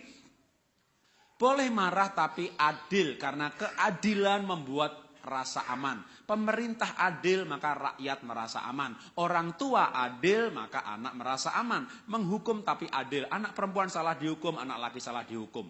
Adil, supaya anak paling kecil tidak suka ngomong jorok karena dia diakui sebagai pribadi. Kadang anak paling kecil suka ngomong jorok. Kenapa? Dia dikecil-kecilkan terus. Ya, kakaknya yang milih ke mall mana kakaknya, ayo ngalah sama kakak. Kamu tuh masih kecil, usulnya nggak diterima. Dia nguping orang lain, orang besar ngomong apa, dia ucapkan omongan orang besar. Tapi kalau ada keadilan, di rumah saya misalnya begini, saya pergi ke mall, anak saya kan 3 kan, hari ini maka kakak yang milih mall mana. Besoknya adik yang milih mall mana. Besoknya lagi paling kecil mall yang mana. Kakaknya harus ikut. Siapa yang duduk di sebelah saya dekat sopir? Kalau hari ini kakak, besok adik, jadi gantian. Tidak ada anak laki harus ngalah sama perempuan, nggak boleh. Ya, nggak boleh adik harus ngalah sama kakak, nggak ada ayatnya. Ya, kalau adik harus ngalah sama kakak, nanti adiknya nggak enak jadi adik, enakan jadi kakak. Yang paling bahaya kalau laki-laki harus ngalah sama perempuan, itu paling bahaya. Kamu mesti ngalah ya sama perempuan. Itu berbahaya, kenapa? Karena itu anak laki-laki lahir, jenis kelaminnya laki-laki. Tapi di dalam tubuhnya 2 hormon. Namanya estrogen sama testosteron. Manusia lahir dengan kelamin, jenis kelamin, tapi gambar diri kosong. Sebenarnya manusia gambar dirinya Tuhan. Tapi karena dosa, gambar diri kosong. Lalu dia akan mencari gambar dirinya. Manusia punya pencarian gambar diri sepanjang hidupnya. Dan menjadi seperti apa gambar dirinya. Dia lahir laki-laki, lalu orang tuanya berkata, aduh ini cantik sekali gitu ya. Padahal anaknya laki-laki, itu bahaya. Waktu dia mulai umur 2 SD, 3 SD atau masih TK, kamu ngalah sama adik kamu perempuan. Maka anak laki-laki ini berkata, enakan jadi perempuan. Enakan jadi perempuan. Maka hormon testosteron, estrogennya bertumbuh dalam hidupnya. Ya, jadi manusia itu lahir dengan 1 jenis kelamin, tapi hormonnya 2. Hati-hati dengan orang yang bingung mencari jati dirinya. Ya, bisa homo lesbi. Homo lesbi tidak mungkin melahirkan. Karena homo nggak melahirkan, lesbi nggak melahirkan. Jadi semuanya lahir normal sebenarnya. Tapi gambar diri mempengaruhi hormon. Hormon mempengaruhi perilaku, gambar diri juga mempengaruhi perilaku. Maka kita harus adil. Laki perempuan yang benar-benar, yang salah-salah. Jangan laki dituntut jadi perempuan, kamu lemah lembut kayak adik kamu. Nah, adiknya perempuan, dia suruh lemah lembut.